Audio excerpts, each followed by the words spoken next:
എല്ലാവർക്കും good evening. ഇന്ന് രാത്രി 8 മണിക്ക് ഇപ്പൊ നമ്മൾ നടത്താനിരിക്കുന്നതിന് നമ്മൾ കേൾക്കാൻ പോകുന്ന ഒരു പ്രോഗ്രാം, അതൊരു കൂട്ടായ്മയുടെ ഭാഗമായുള്ള ഒരു പ്രോഗ്രാമാണ്. കൂട്ടായ്മയുടെ പേര് യാനം എന്നാണ്. You are not alone my dear. അത് പല മേഖലകളിലുള്ള ഒരുപോലെ ചിന്തിക്കുന്ന ഒരു യാനം അസോസിയേറ്റ്സ് എന്ന് പറയുന്ന ഈ ഒരു കൂട്ടായ്മയുടെ ഇന്ന് രാത്രി നടക്കുന്ന ഈ ഒരു എങ്ങനെ A+ നേടാം എന്നതിലുപരി എങ്ങനെ പരീക്ഷയെ ഈസി ആയിട്ട് നേരിടാൻ പറ്റും, അതേപോലെ പേരൻസ് കുട്ടികളെടുത്ത് എങ്ങനെ അവർക്കൊരു മോട്ടിവേഷൻ കൊടുക്കാൻ പറ്റും എന്നൊക്കെ നമുക്ക് പറഞ്ഞു തരുന്നത് നമ്മുടെ പ്രിയങ്കരനായ പയ്യന്നൂർ സ്വദേശിയായ രമേശൻ മാഷാണ്. മാഷെ കുറിച്ച് പറയുകയാണെങ്കിൽ മാഷ് സ്കൂൾ ഹെഡ് മാഷാണ്, ഒരു മോട്ടിവേഷൻ സ്പീക്കറാണ്, മെന്ററാണ്. അതേപോലെ നമ്മൾ പലരും ഇതുവരെ കേൾക്കാത്തതും ന്യൂറോ സയൻസ് റിസർച്ച് നടത്തുന്ന കേരളത്തിലെ വിരലിൽ എണ്ണാവുന്ന ആളുകളിൽ ഒരാൾ കൂടിയാണ് മാഷെ പറ്റി മാഷ് തന്നെ നിങ്ങളോട് സംസാരിക്കും. ഏതായാലും എല്ലാവരെയും ഒരിക്കൽ കൂടി ഈ ഒരു സന്തോഷകരമായ ഈ ഒരു സായാഹ്നത്തിൽ ഒരിക്കൽ കൂടി സ്വാഗതം ചെയ്യുന്നു.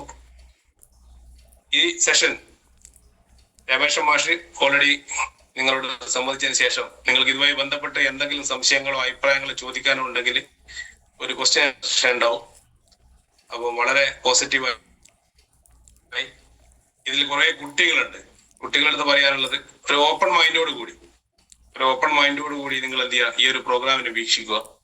എപ്പോഴും എംറ്റി ഗ്ലാസ് ആയിട്ട് ഇരിക്കുമ്പോൾ പറ്റുമെന്ന് നിങ്ങൾക്ക് ഒരുപാട് കാര്യങ്ങൾ നിങ്ങൾക്ക് എന്ത് ചെയ്യും, അതിന് സ്വായത്തമാക്കി എടുക്കാൻ വേണ്ടി പറ്റും. ഇതൊരു ക്ലാസ് അല്ല, ഇതൊരു എന്താ പറയാ, ഇതിൽ വേറൊരു ലെവലിലായിരിക്കും ഈ ഒരു പ്രോഗ്രാം പോകുന്നത്. അതുകൊണ്ട് തന്നെ നിങ്ങളുടെ ശ്രദ്ധ നിങ്ങളുടെ ബുദ്ധിപരമായും വൈകാരികപരമായും ഒക്കെ ബാലൻസ് ചെയ്തുകൊണ്ട് നിങ്ങൾ കുറച്ച് സമയം ഈ ഒരു സൂമിൽ ഉണ്ടാകണം എന്നൊരിക്കൽ കൂടി ഓർമ്മിപ്പിച്ചുകൊണ്ട് ഈ ക്ലാസ് കൈകാര്യം ചെയ്യാൻ വേണ്ടി നമ്മുടെ പ്രിയങ്കരനായ രമേശൻ മാഷെ ക്ഷണിക്കുകയാണ്. Thank you Manish. അതോടൊപ്പം തന്നെ you are not alone my dear, അല്ലെങ്കിൽ നിങ്ങൾ ഒറ്റക്കല്ല സുഹൃത്ത് എന്ന ഒരു വാക്യവുമായി മുന്നോട്ട് പോകുന്നു യാനത്തിന്റെ പ്രിയപ്പെട്ട സഹോദരി സഹോദരന്മാരെ.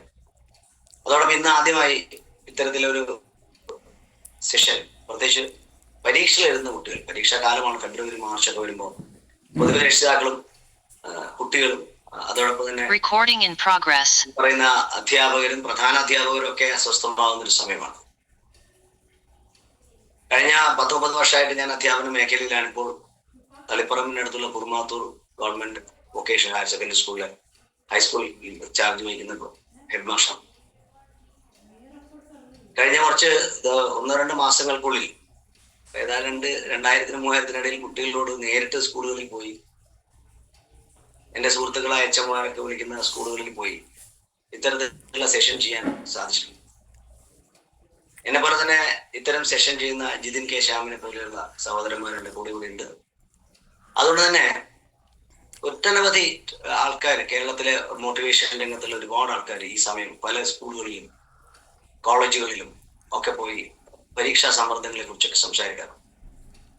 അങ്ങനെയുള്ള ഒരു പ്രോഗ്രാം തന്നെയാണിത്. അതുകൊണ്ട് വളരെ ശാന്തമായി കേൾക്കുക. അത് നമുക്കൊരു ഇന്ററാക്ഷൻ സെഷൻ കൂടി ഇതിലുണ്ട്. ഞാനൊരു ചരിത്ര സംഭവം പറഞ്ഞുകൊണ്ട് നമ്മുടെ ക്ലാസ്സിലേക്ക് വരും. മനുഷ്യൻ ആദ്യമായി എന്ത് നേടുമ്പോൾ അത് ചരിത്രത്തിൽ വരും. അങ്ങനെ പരമായ ദിവസം നമ്മുടെയൊക്കെ മനസ്സിലുണ്ട്. എങ്കിൽ അതിന് പിന്നിലെ ഒരു കഥയാണ്, ഒരു നടന്ന സംഭവമാണ് ഞാൻ നിങ്ങളോട് പറയുന്നത്. ടെൻസിങ് നോർഗെയും എന്ന ഒരു ഷെർപ്പാണ്, ഒരു സാധാരണക്കാരൻ. അതോടൊപ്പം തന്നെ എഡ്മണ്ട് ഹിലാരി എന്ന ന്യൂസിലാൻഡുകാരനായ പർവ്വതാരോഹകൻ. അവരാണ് നമ്മുടെ മുന്നിലുള്ളത്. എനിക്കൊന്ന് 5-6 പ്രാവശ്യം എവറസ്റ്റിന്റെ കൊടുമുടിയുടെ ഏതാണ്ട് മുകളിൽ എത്തുന്നതിന് തൊട്ട് മുമ്പ് പലപ്പോഴും ആ ആരോഹണ ശ്രമം അവസാനിപ്പിച്ച് ടെൻസിങ്ങിനും ഹിലാരിക്കും ഇറങ്ങേണ്ടി വന്നു. അങ്ങനെ തന്റെ 6ാമത്തെ തോന്നുന്നു ഒരു പരാജയപ്പെട്ട ഒരു പർവ്വതാരോഹണ ശ്രമത്തിന് ശേഷം ന്യൂസിലാൻഡിന്റെ തലസ്ഥാനമായ വെല്ലിംഗ്ടണിൽ ഒരു പത്രസമ്മേളനം നടന്നു. ഈ പത്രസമ്മേളനത്തിൽ പത്രക്കാരൊക്കെ ചോദിക്കുകയാണ് ഒരു ചോദ്യം: ഹിലാരി, നിങ്ങൾ പരാജയപ്പെട്ടു അല്ലേ? അപ്പോൾ ഹിലാരി പറയുന്ന മനോഹരമായ ഉത്തരം എന്റെ മനസ്സിൽ എപ്പോഴും ആഴ്ന്നിറങ്ങും. അദ്ദേഹം പറഞ്ഞ ഒറ്റ സെന്റൻസ് മാത്രമേ ഉള്ളൂ: Everest cannot grow but I can grow. എവറസ്റ്റിന് ഒരിക്കലും വളരാൻ പറ്റില്ല, പക്ഷെ എനിക്ക് വളരാൻ പറ്റും. അതിനുശേഷം വീണ്ടും ഹിലാരി ഇന്ത്യയിൽ വരുന്നു. തന്റെ പ്രിയപ്പെട്ട ടെൻസിങ്ങിനെ അന്വേഷിച്ചു പോകുമ്പോൾ ഒരു ആശുപത്രിയിൽ ന്യൂമോണിയ ബാധിച്ച് കിടക്കുകയാണ് ടെൻസിങ് നോർഗെ. ആ സമയത്ത് ഹിലാരി ഉറപ്പിച്ചു, ഇനി ഈ വർഷം പറ്റില്ല, കാരണം ഒരു ഷർപ്പയില്ലാതെ ഒരിക്കലും കയറാൻ പറ്റില്ല, പ്രത്യേകിച്ച് ടെൻസിങ്. അവനാണെങ്കിൽ ന്യൂമോണിയ ബാധിച്ചു. മൊബൈൽ ഫോണോ അല്ലെങ്കിൽ ഒരു ഫോണോ ഇല്ലാതെ കാലാണ്, 50 കാലഘട്ടം. അപ്പൊ ടെൻസിങ്ങോട് പറഞ്ഞു, ടെൻസിങ് ഞാൻ തിരിച്ചു പോവാണ്, കുഴപ്പമില്ല, അടുത്ത വർഷം വരാം, നീ കൂടുതൽ ഊർജ്ജസ്വനാവും. ഡോക്ടർ മാറി നിന്നപ്പോ ടെൻസിങ് പറഞ്ഞു, പ്രിയപ്പെട്ട നിങ്ങൾ തിരിച്ചു പോകരുത്, കുറച്ച് ദൂരെ മാറി നിൽക്കൂ, ഞാൻ ഈ ഹോസ്പിറ്റലിൽ നിന്ന് പുറത്തേക്ക് വരും. കുറച്ചു കഴിഞ്ഞപ്പോ ഡോക്ടറുടെ കണ്ണുവെട്ടിച്ച് ടെൻസിങ് ഹിലാരിയുടെ അടുത്തെത്തി, അതും ന്യൂമോണിയയുടെ തീവ്രമായ ഒരു അസുഖത്തോടെ. അപ്പൊ ഹിലാരി പറഞ്ഞു, പറ്റില്ല, നീ എന്താ ചെയ്യാൻ പോണ? അല്ല, ഈ ലക്ഷ്യം പ്രധാനമാണ് ടെൻസിങ്. ഹിലാരി, നമുക്ക് ആ എവറസ്റ്റ് ഒന്ന് കീഴടക്കട്ടെ. അവനല്ല ഇതുവരെ വിജയിച്ചുകൊണ്ടിരിക്കുന്നത്, എനിക്കൊന്ന് വിജയിക്കണം, നമുക്ക് വിജയിക്കണം. തന്റെ എല്ലാ പ്രതിസന്ധികളെയും, ഒരിക്കലും സാധിക്കാത്തൊരു കാര്യം ഒക്കെ, അതായത് തണുപ്പ്, ന്യൂമോണിയ, തണുപ്പാണ് എവറസ്റ്റ്. പക്ഷെ തന്റെ ഒറ്റ ദൃഢവിശ്വാസത്തിൽ, ഒരുപക്ഷെ ടെൻസിങ്ങിന്റെ ദൃഢവിശ്വാസത്തിൽ ഹിലാരി കയറാൻ തുടങ്ങുന്നു. പല പ്രതിസന്ധികളും കടന്ന് ഒടുവിൽ ആ മനോഹരമായ ദിവസം എത്തുന്നു, എവറസ്റ്റ് കീഴടക്കപ്പെടുന്നു. ഞാൻ ഈ കഥവല്ല, ഈ നടന്ന സംഭവം പറയാൻ കാരണം, ഒരു A+ നേടൽ എന്നതിനേക്കാൾ ഉപരി ഞാൻ ഇന്നത്തെ സെഷൻ ഉദ്ദേശിക്കുന്നത് എല്ലാം നമുക്ക് സാധിക്കുമെന്ന ഒരു വിശ്വാസം നിങ്ങളിൽ ഉണ്ടാക്കാനാണ്. കഥകളോ ഇത്തരത്തിലുള്ള അനുഭവ കഥകളോ ഒന്നും തന്നെ ഒരു പക്ഷേ കുറച്ച് സമയം മാത്രമേ നമ്മൾ പ്രചോദിതരാണ്. എന്നാൽ പ്രിയപ്പെട്ട മക്കളോടാണ് ഞാൻ ഇന്ന് കൂടുതൽ സംസാരിക്കുന്നത്. അതോടൊപ്പം അവരുടെ രക്ഷിതാക്കളോടും നിങ്ങൾക്ക് എന്നോട് സംവദിക്കാം. അതിനിടയിൽ ഞാൻ എൻ്റെ ടെലിഫോൺ നമ്പർ നിങ്ങൾക്ക് തരുന്നുണ്ട്, നിങ്ങൾക്ക് വാട്സാപ്പ് മെസ്സേജുകൾ ചെയ്യാം. അത് തുടർന്ന് വരുന്ന പരീക്ഷ വരെ നിങ്ങളുടെ ഒപ്പം യാനം ഉണ്ടാകുന്നത് പോലെ ഞാനും ഉണ്ടാവും. അതുകൊണ്ട് തന്നെ നിങ്ങൾക്ക് എന്തെങ്കിലും അത്തരത്തിലുള്ള ചോദ്യങ്ങളുണ്ടോ ഇവിടുന്ന് ചോദിക്കാം. ഒപ്പം നിങ്ങൾക്ക് എന്നോട് ഭാവിയിലും ബന്ധപ്പെടാം. ഞാൻ ഒട്ടേറെ വർഷങ്ങളായിട്ട് ഇത്തരം ക്ലാസ്സുകൾ എടുക്കുമ്പോൾ കുട്ടികൾ എന്നോട് ചിലപ്പോൾ ആ സെഷൻ കഴിഞ്ഞിട്ടായിരുന്നു ചോദിക്കുന്നത്,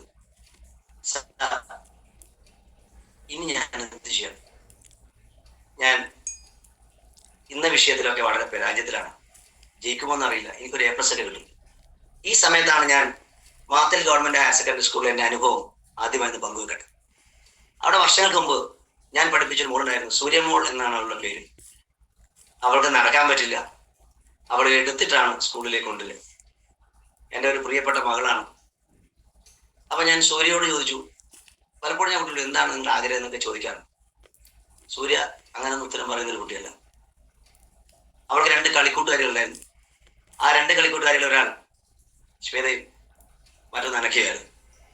ഈ 2 പേരും ഇവളെ അവളെ അമ്മ സ്കൂളിന്റെ വരാന്തയിൽ എത്തിക്കുമ്പോൾ കൈപിടിച്ചു സൂര്യ കൊണ്ടുപോയി. അപ്പൊ ഫെബ്രുവരി മാസത്തിൽ സൂര്യനോട്, സാർ എനിക്കൊരു ആഗ്രഹമുണ്ട്, എനിക്ക് മാഷെ വലിയ ഇഷ്ടമാണ്, അതുകൊണ്ട് മാഷയുടെ വിഷയമായ ഇംഗ്ലീഷ് എനിക്ക് A+ വേണം. എനിക്ക് ഏതാണ്ട് അവളെ കുറിച്ച് ധാരണയുണ്ട്. ഒരു B+ നിലവാരത്തിലാണ് അവൾ ഇപ്പോൾ ഉള്ളത്. ഞാൻ പറഞ്ഞു, മോളെ ഞാൻ ടെക്നിക്ക് പറഞ്ഞുതരാം, നീ അത് ചെയ്യുമോ? അവൾ പറഞ്ഞു, നിങ്ങൾ മാഷ പറഞ്ഞ എന്ത് ഞാൻ ചെയ്യും, പക്ഷെ എനിക്ക് ഇംഗ്ലീഷിൽ A+ മതി. ആ വർഷത്തെ SLC റിസൾട്ട് വന്നപ്പോൾ എനിക്ക് ആദ്യം വന്ന ഗോൾ സൂര്യയുടേതായിരുന്നു. അവൾക്ക് ഇംഗ്ലീഷിൽ A+ ആണ്. പിന്നീട് അവൾ BA ഇംഗ്ലീഷ് എടുക്കുന്നു, MA ഇംഗ്ലീഷ് കഴിയുന്നു, B.Ed കഴിയുന്നു. ഇന്ന് ഒരു അധ്യാപികയാണ്. അവൾ കൈപിടിച്ച് അവളെ കൊണ്ടുവന്ന ശ്വേത എഞ്ചിനീയറും അനഘ ഒരു ഡോക്ടറുമാണ്. ഈ കഥയിലേക്ക് ഞാൻ പോകുന്നത്, ഇത് എൻ്റെ ജീവിതത്തിലുണ്ടായ ഒരു അനുഭവമാണ്. ഇനിയുള്ള ദിവസങ്ങൾ വിചാരിച്ചാൽ പോലും ഞാൻ SLC ആണ് കുറച്ച് ഫോക്കസ് ചെയ്യുന്നത്. SLC മാത്രമല്ല, അത് പ്രീ ഡിഗ്രി, +2 ആവാം, ഡിഗ്രി ആവാം, ഏത് പരീക്ഷയ്ക്ക് നിങ്ങൾക്ക് ഈ ടെക്നിക്ക് ഉപയോഗിക്കാം. ഇതൊരു ടെക്നിക്കൊന്നല്ല, ഇത് ചില സത്യങ്ങളാണ്. ഒരുപക്ഷെ നേരെ ആമുഖത്തിൽ മിനീഷ് പറഞ്ഞ പോലെ ന്യൂറോ സയൻസ് അല്ലെങ്കിൽ നാഡികളെ അല്ല തലച്ചോറിനെ കുറിച്ച് പഠിക്കാൻ ഏറെ ഇഷ്ടപ്പെടുന്ന ഒരാളാണ് ഞാൻ. അതുകൊണ്ട് തന്നെ എവിടെയാണ് വിജയവും എവിടെയാണ് പരാജയവും എന്നൊക്കെ ഞാൻ ശാന്തമായി ആലോചിക്കാറുണ്ട്, പ്രത്യേകിച്ച് ഇത്തരത്തിലുള്ള ക്ലാസ്സുകൾ എടുക്കുമ്പോൾ. ഞാൻ ചോദിക്കുന്ന ഒരു ചോദ്യം ഇത്രയേ ഉള്ളൂ, ചില കുട്ടികൾക്ക് സ്വാഭാവികമായും ജന്മനാൽ ചില കഴിവ് പ്രശ്നങ്ങളുണ്ടാകും. കാഴ്ചക്കുറവ്, കേൾവിക്കുറവ്, ബുദ്ധിയുടെ വേണ്ടത്ര അളവില്ലായ്മ, ഇതൊക്കെ ഉള്ള കുട്ടികളല്ല ഞാൻ ഫോക്കസ് ചെയ്യുന്നത്. അവരിലും ചില അത്ഭുതകരമായ കഴിവുകൾ വേറെ ഉണ്ടാവാം. ഒരു സാധാരണക്കാരനായ നടക്കുന്ന അല്ലെങ്കിൽ എല്ലാ ഇന്ദ്രിയങ്ങളും പ്രവർത്തിക്കുന്ന ഒരു കുട്ടി 5 ലക്ഷം പേരാണ് SSLCക്ക് മാത്രം ഈ വർഷം എഴുതുന്നത് ഏതാണ്ട്. അതിൽ എല്ലാ കുട്ടികളും തമ്മിൽ എന്താണ് വ്യത്യാസം? ഞാൻ ഒറ്റ ചോദ്യം ചോദിക്കും. ഒരു അമേരിക്കയിലെ സിംഹവും, ഞാൻ എൻ്റെ പല ട്രെയിനിങ് ചോദിക്കുന്ന ഒരു ചോദ്യമാണ്, അമേരിക്കയിലെ ഒരു സിംഹവും ഇന്ത്യയിലെ ഒരു സിംഹവും ജനിക്കുന്നത് ഇങ്ങോട്ട് കുട്ടി ജനിക്കുന്നു, എന്താ വ്യത്യാസം? അവർ അങ്ങനെ വളരുന്നു, അവർ ഒരേപോലെയാണ് വളരുന്നത്. നമ്മുടെ സിംഹം ഒരിക്കലും പുല്ല് തിന്നാറില്ല. ഒരു അമേരിക്കൻ സിംഹം ഇറച്ചിയും ഇന്ത്യൻ സിംഹവും പുല്ല് തിന്നാറില്ല. അപ്പൊ ഒരേപോലെ ഇര പിടിക്കുന്നു, ഒരേപോലെ ഇണചേരാനുള്ള കഴിവുണ്ടാവുന്നു, പ്രസവം നടക്കുന്നു, തലമുറ സൃഷ്ടിക്കുന്നു, അവസാനം ഈ ലോകം വിട്ടുപോകുന്നു. എന്റെ കാതലായ ചോദ്യം വന്നത്, എന്തുകൊണ്ടാണ് ചില കുട്ടികൾക്ക് A+ കിട്ടുന്നു, ചില കുട്ടികൾ പിന്നാമ്പുറത്ത് D+ലും Eയിലും വരുന്നു? ഇത് എവിടെയാണ് ഈ പ്രശ്നം? പഠിപ്പിക്കുന്ന അധ്യാപകരിലാണോ? അല്ല, അവർ ഏതാണ്ട് ഒരുപോലെയാണ് പഠിപ്പിക്കുന്നത്. പഠിക്കുന്ന പുസ്തകത്തിലാണോ? വലിയ വ്യത്യാസമൊന്നുമില്ല. ഇവിടെയാണ് കാതലായ ഒരു ഉത്തരം, നമ്മുടെ തലച്ചോറിനെ കുറിച്ചുള്ള തിരിച്ചറിവില്ലായ്മ. ഒരുപക്ഷെ ഈ ക്ലാസ് കഴിയുമ്പോൾ നിങ്ങൾ പരീക്ഷയെക്കാൾ ഉപരി വിജയിക്കേണ്ടത് നിങ്ങളുടെ ജീവിതത്തിലാണ്.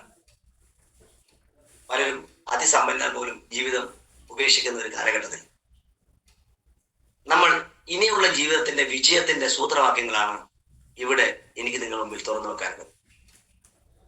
പരീക്ഷ അടുത്ത് വരുന്നൊരു മാസത്തിൽ എന്തൊക്കെയാണ് ഉണ്ടാവുക? വേവലാതി, അതോടൊപ്പം ഉറക്കമില്ലായ്മ, ഒരുപാട് പഠിക്കാനുണ്ട്, ഞാൻ ഇത്രയും കാലം പഠിക്കാതെ സമയം കളഞ്ഞല്ലോ തുടങ്ങിയ ചിന്തകളായിരിക്കും വരിക. അവിടെ നിങ്ങളുടെ അപകടം തുടങ്ങുന്നു. ഈ സമയത്താണ് നിങ്ങൾ ഏറ്റവും ശാന്തനാവേണ്ടത്. ഏറ്റവും ശാന്തനാവേണ്ട സമയം. ഏതായാലും ഈ 1 മണിക്കൂർ നിങ്ങൾ ഒന്നും വേറെ ആലോചിക്കേണ്ട. ഞാൻ മക്കളോടാണ് സംസാരിക്കുന്നത്, ഒപ്പം അവരുടെ രക്ഷിതാക്കൾ. ഇവിടുത്തെ കാര്യങ്ങളൊന്നും കുറിച്ചെടുക്കണമെന്നൊന്നും ഞാൻ പറയുന്നില്ല. എടുത്താൽ നല്ലത്, കുഴപ്പമില്ല. ഒരുപക്ഷെ ഇത് റെക്കോർഡിംഗ് ഉണ്ടോ ആവശ്യമുള്ളവർ അയച്ചിരുന്ന സൗകര്യമൊക്കെ നോക്കാം. ഇവിടെ നമ്മൾ ആദ്യം മനസ്സിലാക്കേണ്ടത്, നമ്മളൊരു പരീക്ഷ എഴുതുകയാണ്. നമുക്ക് അതിലേക്ക് തന്നെ വരാം. കൂടുതൽ പരന്ന് ഞാൻ സംസാരിക്കുന്നില്ല, സമയപരിമിതി കൊണ്ട്. ഒരു പരീക്ഷാ ഹാളിൽ എത്തുമ്പോൾ എന്താണ് നമ്മുടെ പ്രശ്നം? ഒട്ടേറെ പരീക്ഷകൾ എഴുതിയവരാണ് ഇവിടെ ഇരിക്കുന്ന മുതിർന്നവർ, ഞാനും. പക്ഷെ നമ്മൾ ഒരേ പ്രോസസ്സാണ് ഒരു പരീക്ഷയിൽ നടക്കുന്നത്. നമ്മൾ പഠിച്ച കാര്യങ്ങൾ ഒരു നിശ്ചിത സമയത്ത് ഓർമ്മയിൽ നിന്ന് ചികഞ്ഞെടുത്ത് അത് ഒരു പേപ്പറിലേക്ക് മാറ്റുമ്പോൾ നമ്മൾ പരീക്ഷ എന്ന വലിയൊരു പ്രക്രിയ പൂർത്തിയാവും. ഇവിടെ വരുന്ന പ്രശ്നത്തിലൊന്ന്, പഠിച്ചത് ഓർമ്മയില്ലാതിരിക്കുക. ഒരു കാര്യം, പരീക്ഷ നന്നായി പഠിച്ചു, പക്ഷെ ആ സമയത്ത് കിട്ടുന്നില്ല, അത് കുഴപ്പം. ഇവിടെ ദാവിൻ തുമ്പത്ത് വന്ന് എവിടെയോ മറയുന്ന ഉത്തരങ്ങൾ. അതോടൊപ്പം തന്നെ എത്ര ആലോചിച്ചിട്ടും കിട്ടാത്ത ഉത്തരങ്ങൾ. ഇങ്ങനെ ഉത്തരങ്ങൾ പലവിധമാണ്. കാരണം ഈ ചോദ്യങ്ങൾ ഉണ്ടാക്കുന്നത് ഞങ്ങളെപ്പോലുള്ള അധ്യാപകരാണ്. അതുകൊണ്ട് പ്രിയപ്പെട്ട മക്കളെ, ഇതിൽ അധ്യാപകർ ഒട്ടേറെ ഉണ്ടാവാം, അവരാരും കുറച്ച് കാണുന്നുണ്ട്. എങ്ങനെയാണ് ഒരു ചോദ്യ പേപ്പർ ഉണ്ടാക്കുന്നത് എന്നൊന്ന് മനസ്സിലാക്കുക. അതിൽ ഏത് പരീക്ഷയായാലും, SSLC മാത്രമല്ല, 8ാം ക്ലാസ്സിലെ പരീക്ഷയായാലും 9ാം ക്ലാസ്സിലെ പരീക്ഷയായാലും, ഏത് ക്ലാസ്സിൽ ഒരു പരീക്ഷ, ഒരു പബ്ലിക് സർവീസ് കമ്മീഷൻ പരീക്ഷയായാലും ഉണ്ടാക്കുന്നതിന് ഒരേ ഒരു മാതൃകയുള്ളൂ. ഒന്ന്, ഒരു സിലബസ് ഉണ്ടാവും. ആ സിലബസിൽ ഇത്ര കാര്യങ്ങളാണ് നിങ്ങൾ പഠിക്കേണ്ടത് എന്ന് പറഞ്ഞിട്ടുണ്ടാവും. ആ പറഞ്ഞ കാര്യങ്ങൾ, അതിൽ നിന്നുള്ള ചോദ്യങ്ങൾ മാത്രമേ ഉൾപ്പെടുത്താൻ പറ്റൂ. എന്നിട്ട് അപ്പൊ എന്താണ് ആദ്യം ഉണ്ടാവുക? ഒരു സിലബസ് അല്ലെങ്കിൽ ഒരു വിഷയം നിങ്ങളുടെ മുമ്പിൽ ഉണ്ടാവും. അതിൽ നിന്ന് എങ്ങനെയുള്ള ചോദ്യങ്ങളൊക്കെ വേണമെന്ന് നേരത്തെ തീരുമാനിക്കപ്പെട്ടിട്ടുണ്ട്. അതിനാണ് പരീക്ഷയുടെ ബ്ലൂ പ്രിന്റ് എന്ന് പറയുന്നത്. ഒരു ക്വസ്റ്റ്യൻ പേപ്പർ തയ്യാറാക്കുന്ന അധ്യാപകൻ ആദ്യം ചെയ്യുന്നത് ഒരു ബ്ലൂ പ്രിന്റ് ഉണ്ടാക്കുകയാണ്. ചോദ്യം ഉണ്ടാക്കിയല്ല ചെയ്യുക. അതിൽ ഇന്ന ചാപ്റ്ററിൽ നിന്ന് ഇത്ര ചോദ്യം വേണം, അതിൽ ലോങ് ആൻസർ ക്വസ്റ്റ്യൻ ഇത്രയാണ്, ഷോർട്ട് ആൻസർ ടൈപ്പ് ഇത്രയാണ്, അല്ലെങ്കിൽ multiple choice questions, MCQ questions ഇത്രയാണ് എന്നൊക്കെ ഒരു തീരുമാനം ഉണ്ടാവും. എന്നിട്ട് അതിന്റെ നിലവാരം നോക്കും. എബോവ് ആവറേജ് കുഞ്ഞുങ്ങൾക്ക് എഴുതാൻ പറ്റുന്നത്, ആവറേജ് കുട്ടികൾക്ക് എഴുതാൻ പറ്റുന്നത്, പിന്നെ സാധാരണക്കാരായ കുട്ടികൾക്ക് എഴുതാൻ പറ്റുന്നത് എന്നിങ്ങനെ പലതരത്തിലുള്ള ക്ലാസിഫൈ ചെയ്യും. ഇതൊക്കെ BEdലും TTC-യിലൊക്കെ പഠിക്കുന്നവർക്ക് അറിയാം. അങ്ങനെ ഒരു ഐഡിയ വെച്ചിട്ടാണ് ക്വസ്റ്റ്യൻ പേപ്പർ, അല്ലാതെ ഒരിക്കലും തോന്നിയ പോലെ ഉണ്ടാക്കാൻ പറ്റില്ല.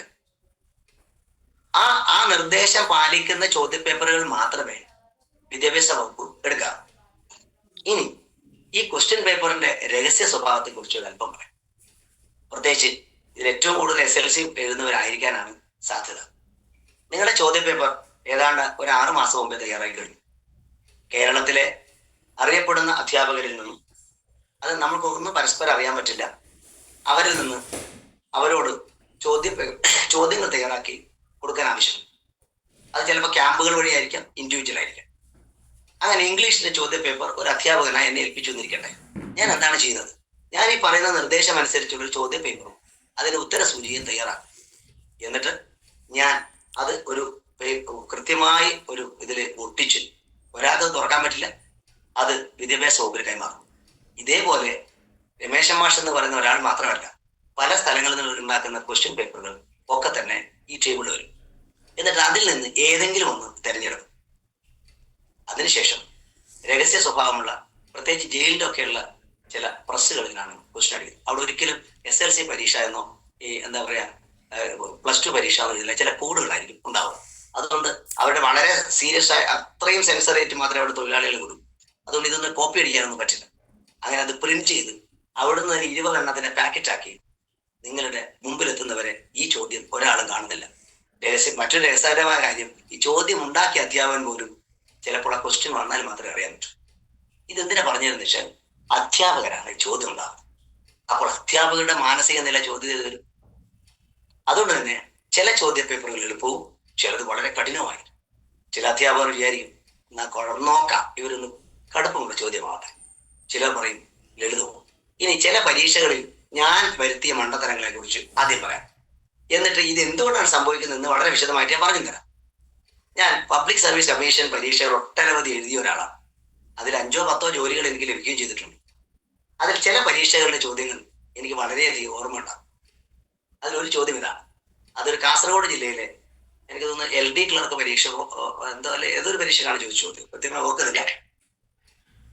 അപ്പോ ആ പരീക്ഷയ്ക്ക് വന്ന ചോദ്യം എന്തായാലും, which is the country expelled from Commonwealth in 1985? 1985 കോമൺവെൽത്തിൽ നിന്ന് പുറത്താക്കപ്പെട്ട രാജ്യമേത്? ഞാൻ ഉത്തരം എഴുതി ഫിജി. അത് കറക്റ്റായ ഉത്തരമായി. പക്ഷെ അതേ ചോദ്യ പേപ്പറിൽ മറ്റൊരു ചോദ്യം, ഭൂമിയുടെ ഏറ്റവും അടുത്ത നക്ഷത്രം ഏത് എന്നതായിരുന്നു. അതിന് ഞാൻ എഴുതിയ ഉത്തരം വളരെ രസകരമാണ്. ഉത്തരം ശുക്രൻ എന്നാണ്. അത് ഏറ്റവും മണ്ടത്തരമാണ്. കാരണം ഭൂമിയുടെ ഏറ്റവും അടുത്ത ഒരു നക്ഷത്രം സൂര്യനാണ്. ഇനി ശുക്രൻ ഒരു നക്ഷത്രമേ അല്ല. എന്താണ് എനിക്ക് പറ്റിയത് എന്ന് എനിക്ക് പിന്നീടാണ് മനസ്സിലായത്. ഈ തലച്ചോറിന്റെ ഒരു അപാരമായ കഴിവുകളും. അതെന്താണെന്ന് ഞാൻ പറഞ്ഞുതരാം.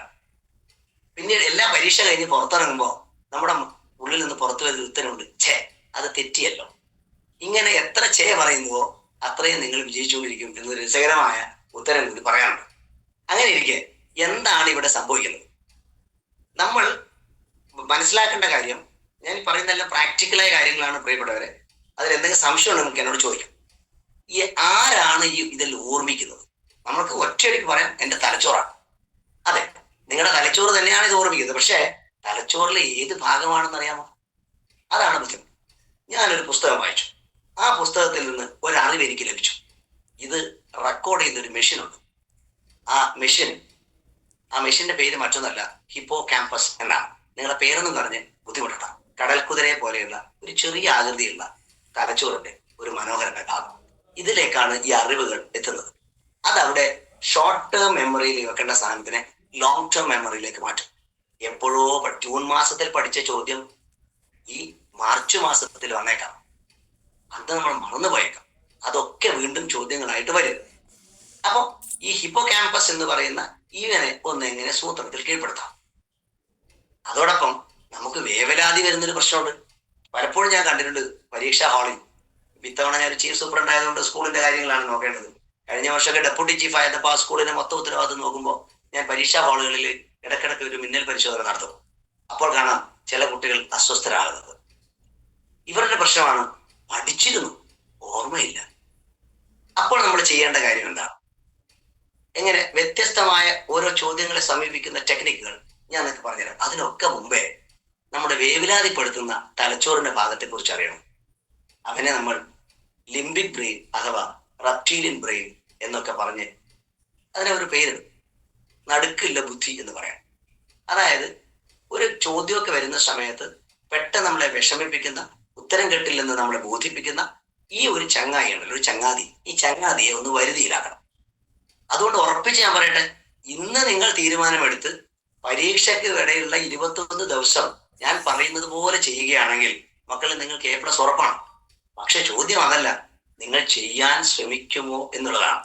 പ്രിയപ്പെട്ട രക്ഷിതാക്കൾ ശ്രദ്ധിക്കേണ്ടത് അവർ ഇത് ചെയ്യുന്നുണ്ടോ എന്നത് നിരീക്ഷിക്കുക മാത്രമാണ്. ഇനി ഒരു 10ാം ക്ലാസ് വിദ്യാർത്ഥിയുടെ ഉദാഹരണം എടുക്കാം. ഞാൻ അവരെയാണ് ഒന്ന് ഫോക്കസ് ചെയ്യുന്നത്, മറ്റുള്ളവർ എന്നോട് ചൊടിക്കരുത്. എന്താ സംഭവം? ഈ കുട്ടി വീട്ടിലുണ്ടാകുമ്പോൾ ആദ്യം അസ്വസ്ഥമാകുന്ന അച്ഛനായിരിക്കും അല്ലെങ്കിൽ അമ്മയായിരിക്കും. അയ്യോ, എന്റെ മകൻ 10ാം ക്ലാസ്സിലാണ്, ഇവിടെ താഴെ എന്റെ മകൻ 10ാം ക്ലാസ്സിലാണ്. അതൊരു സത്യമാണ്. അപ്പോ ഈ ഒരു ടെൻഷൻ ആദ്യം അച്ഛനമ്മയ്ക്കും വരും. പലപ്പോഴും ഇവരൊക്കെ ഉറങ്ങുന്ന സമയത്ത് അച്ഛനമ്മയും ആകുലതയോടെ പറയുന്നുണ്ടാവാം, അയ്യോ നമ്മുടെ മകന്റെ കാര്യം എന്താവും, ഈ ഒരൊറ്റ ചിന്ത മതി ആ മകൻ നശിപ്പിക്കാൻ. ഈ രഹസ്യം എത്ര പേർക്കറിയാം? നിങ്ങൾ അസ്വസ്ഥമാകുന്ന ഒരു അന്തരീക്ഷത്തിൽ ആ നിങ്ങളിലെ അസ്വസ്ഥത യാത്ര ചെയ്യും എന്ന് നിങ്ങൾക്കറിയാമോ? നിങ്ങളിലെ ഊർജം, നിങ്ങളുടെ ആ ചിന്തകൾ അവിടെ നീങ്ങി നീങ്ങി അത് ആ കുട്ടിയിലെ സ്വാധീനിക്കും. അതുകൊണ്ട് പ്രിയപ്പെട്ടവരെ, ഇന്ന് എടുക്കേണ്ട തീരുമാനമാണ്, എന്റെ മകൻ ഒരു പരീക്ഷ എഴുതുണ്ടാവാം, മകൾ പരീക്ഷ എഴുതുണ്ടാവാം, ഞാൻ അവനെ എങ്ങനെ പിന്തുണക്കാം. ആദ്യം രക്ഷിതാക്കളോടാണ് പറയാനുള്ളത്, പിന്നെ ഞാൻ മക്കളോട് പറയാം. നിങ്ങളിലെ വികാരങ്ങളെ ഒന്ന് നിയന്ത്രിക്കണം. നിങ്ങളുടെ റെപ്റ്റീലിയൻ ബ്രെയിൻ, ചിലർ പറയുന്നേക്കാം, ഒരു അല്പസമയം കുട്ടി ഉറങ്ങിപ്പോയി, ഇവർ വളരെ അക്രമാസക്തരാവും. നീ ഓർക്കണ്ടേ, നീ 10ാം ക്ലാസ്സിലല്ലേ, നിന്റെ പരീക്ഷയല്ലേ വരുന്നത്, തുടങ്ങിയ കാഠിന്യമേറിയ അവർക്ക് ഒട്ടും ഇഷ്ടമല്ലാത്ത ചോദ്യം ചോദിക്കുമ്പോൾ പ്രിയപ്പെട്ട രക്ഷിതാക്കളെ, നിങ്ങൾ അറിയുന്നില്ല, അവരുടെ തലച്ചോറിലെ ഹിപ്പോ ക്യാമ്പസ് പ്രവർത്തനം നിർത്തും. ഓർമ്മയുണ്ടാക്കുന്ന ആ ഒരു ഭാഗം പരിപാടി നിർത്തും. പകരം അവന്റെ ഉള്ളിലെ ഓർമ്മയെ നശിപ്പിക്കുന്ന അമിഗ്ഡാല എന്ന ഒരു ചെറിയ ചങ്ങായി പ്രവർത്തനം തുടങ്ങും. വൈകാരിക വിക്ഷോഭം ഉണ്ടാവും. നേരെ മറിച്ച് അല്പം വൈകി എഴുന്നേറ്റ മകനോട്, ഇതൊരു ശീലമാക്കാനല്ല മക്കളോട് ഞാൻ പറയുന്നത്, ഇങ്ങനെ പറയാം, മകനെ അല്ല മോളെ, കുഴപ്പമൊന്നുമില്ല, അത് നമുക്ക് ആ സമയം ഒന്ന് പഠിക്കാനുള്ള സമയം നിന്ന് പ്ലാൻ ചെയ്തിട്ട് ഇന്ന് നീ അല്പസമയം നിങ്ങൾക്ക് ഉറക്കമൊക്കെ വന്നിട്ടുണ്ടെങ്കിൽ കുഴപ്പമില്ല, നമുക്കൊന്ന് ഒത്തുപിടിക്കാം. അതായത് വേണ്ടത് അവരെ ചേർത്ത് പിടിക്കലാണ്. കാരണം അവരെ ദുർബലരാക്കലല്ല. ഒട്ടനവധി രക്ഷിതാക്കൾ കൗൺസിലിംഗുമായി എൻ്റെ അടുത്ത് വരാറുണ്ട് കുട്ടികളെ കൊണ്ട്. ഇപ്പോൾ ഞാനത് സ്വീകരിക്കാറില്ല. കാരണം ഒന്ന് സമയത്തിന്റെ പരിമിതി, എനിക്കൊരു നിരാശ കൊണ്ടാണ്. എന്തിനാണ് നിങ്ങൾ ഇങ്ങനെ പറയാവുന്നത്? ജീവിതം എന്നത് കുട്ടികൾ പഠിക്കട്ടെ. അവിടെ പ്രതിസന്ധികൾ ഏറ്റവും വലിയ പ്രതീക്ഷകളുടെ സ്റ്റെപ്പിംഗ് സ്റ്റോൺസ് ആണ്. അതുകൊണ്ട് തന്നെ ഒന്ന് വീടിലെ അന്തരീക്ഷം മാറ്റുക എന്നതാണ് രക്ഷിതാക്കൾ ചെയ്യേണ്ട ആദ്യത്തെ കാര്യം. ഒന്ന് ശാന്തമായ അന്തരീക്ഷം, 2 സന്തോഷമുള്ള അന്തരീക്ഷം. കാരണം നമ്മളുടെ ഒരു അച്ഛൻ്റെ അമ്മയുടെയും അസ്വസ്ഥമായ മുഖം ആ കുട്ടിയുടെ ഓർമ്മയെ നശിപ്പിക്കും എന്ന് എത്ര പേർക്കറിയാം? കാരണം മെമ്മറി അല്ലെങ്കിൽ ബ്രെയിൻ വർക്ക് ചെയ്യുന്നത് അതുപോലെയാണ്. എന്നെ ഏറെ പ്രചോദിപ്പിച്ച ഒരു പുസ്തകമാണ് ഈ മെമ്മറി അല്ലെങ്കിൽ ഓർമ്മയെ കുറിച്ച് ഡാനിയൽ ജി എയ്മാൻ എഴുതിയ മെമ്മറി റെസ്ക്യൂ എന്ന മനോഹരമായ പുസ്തകം. പറ്റുമെങ്കിൽ വായിക്കുക. മെമ്മറി റെസ്ക്യൂവിൽ പറയുന്നത് നമ്മൾ ഓർമ്മ എന്തുകൊണ്ടാണ് തിരിച്ചിടുന്നത്. നിങ്ങൾ മനസ്സിലാക്കേണ്ട ഒരു കാര്യമുണ്ട്, നിങ്ങൾക്ക് ഒരു വസ്തു പോലും മറക്കാൻ പറ്റില്ല. നിങ്ങൾക്ക് ഒരു വസ്തു പോലും മറക്കാൻ പറ്റില്ല എന്ന് ഞാൻ എഴുതി ഒപ്പിട്ടുതരാം. കാരണം നിങ്ങളുടെ തലച്ചോറ് അത്രയും ശക്തമാണ്. കാരണം ഈ ഓർമ്മയുണ്ടാക്കുന്ന അല്ലെങ്കിൽ നമ്മുടെ ജീവിതത്തിലെ തലച്ചോറാണ് എല്ലാ പ്രവർത്തനങ്ങളും ഉണ്ടാക്കുന്നത്.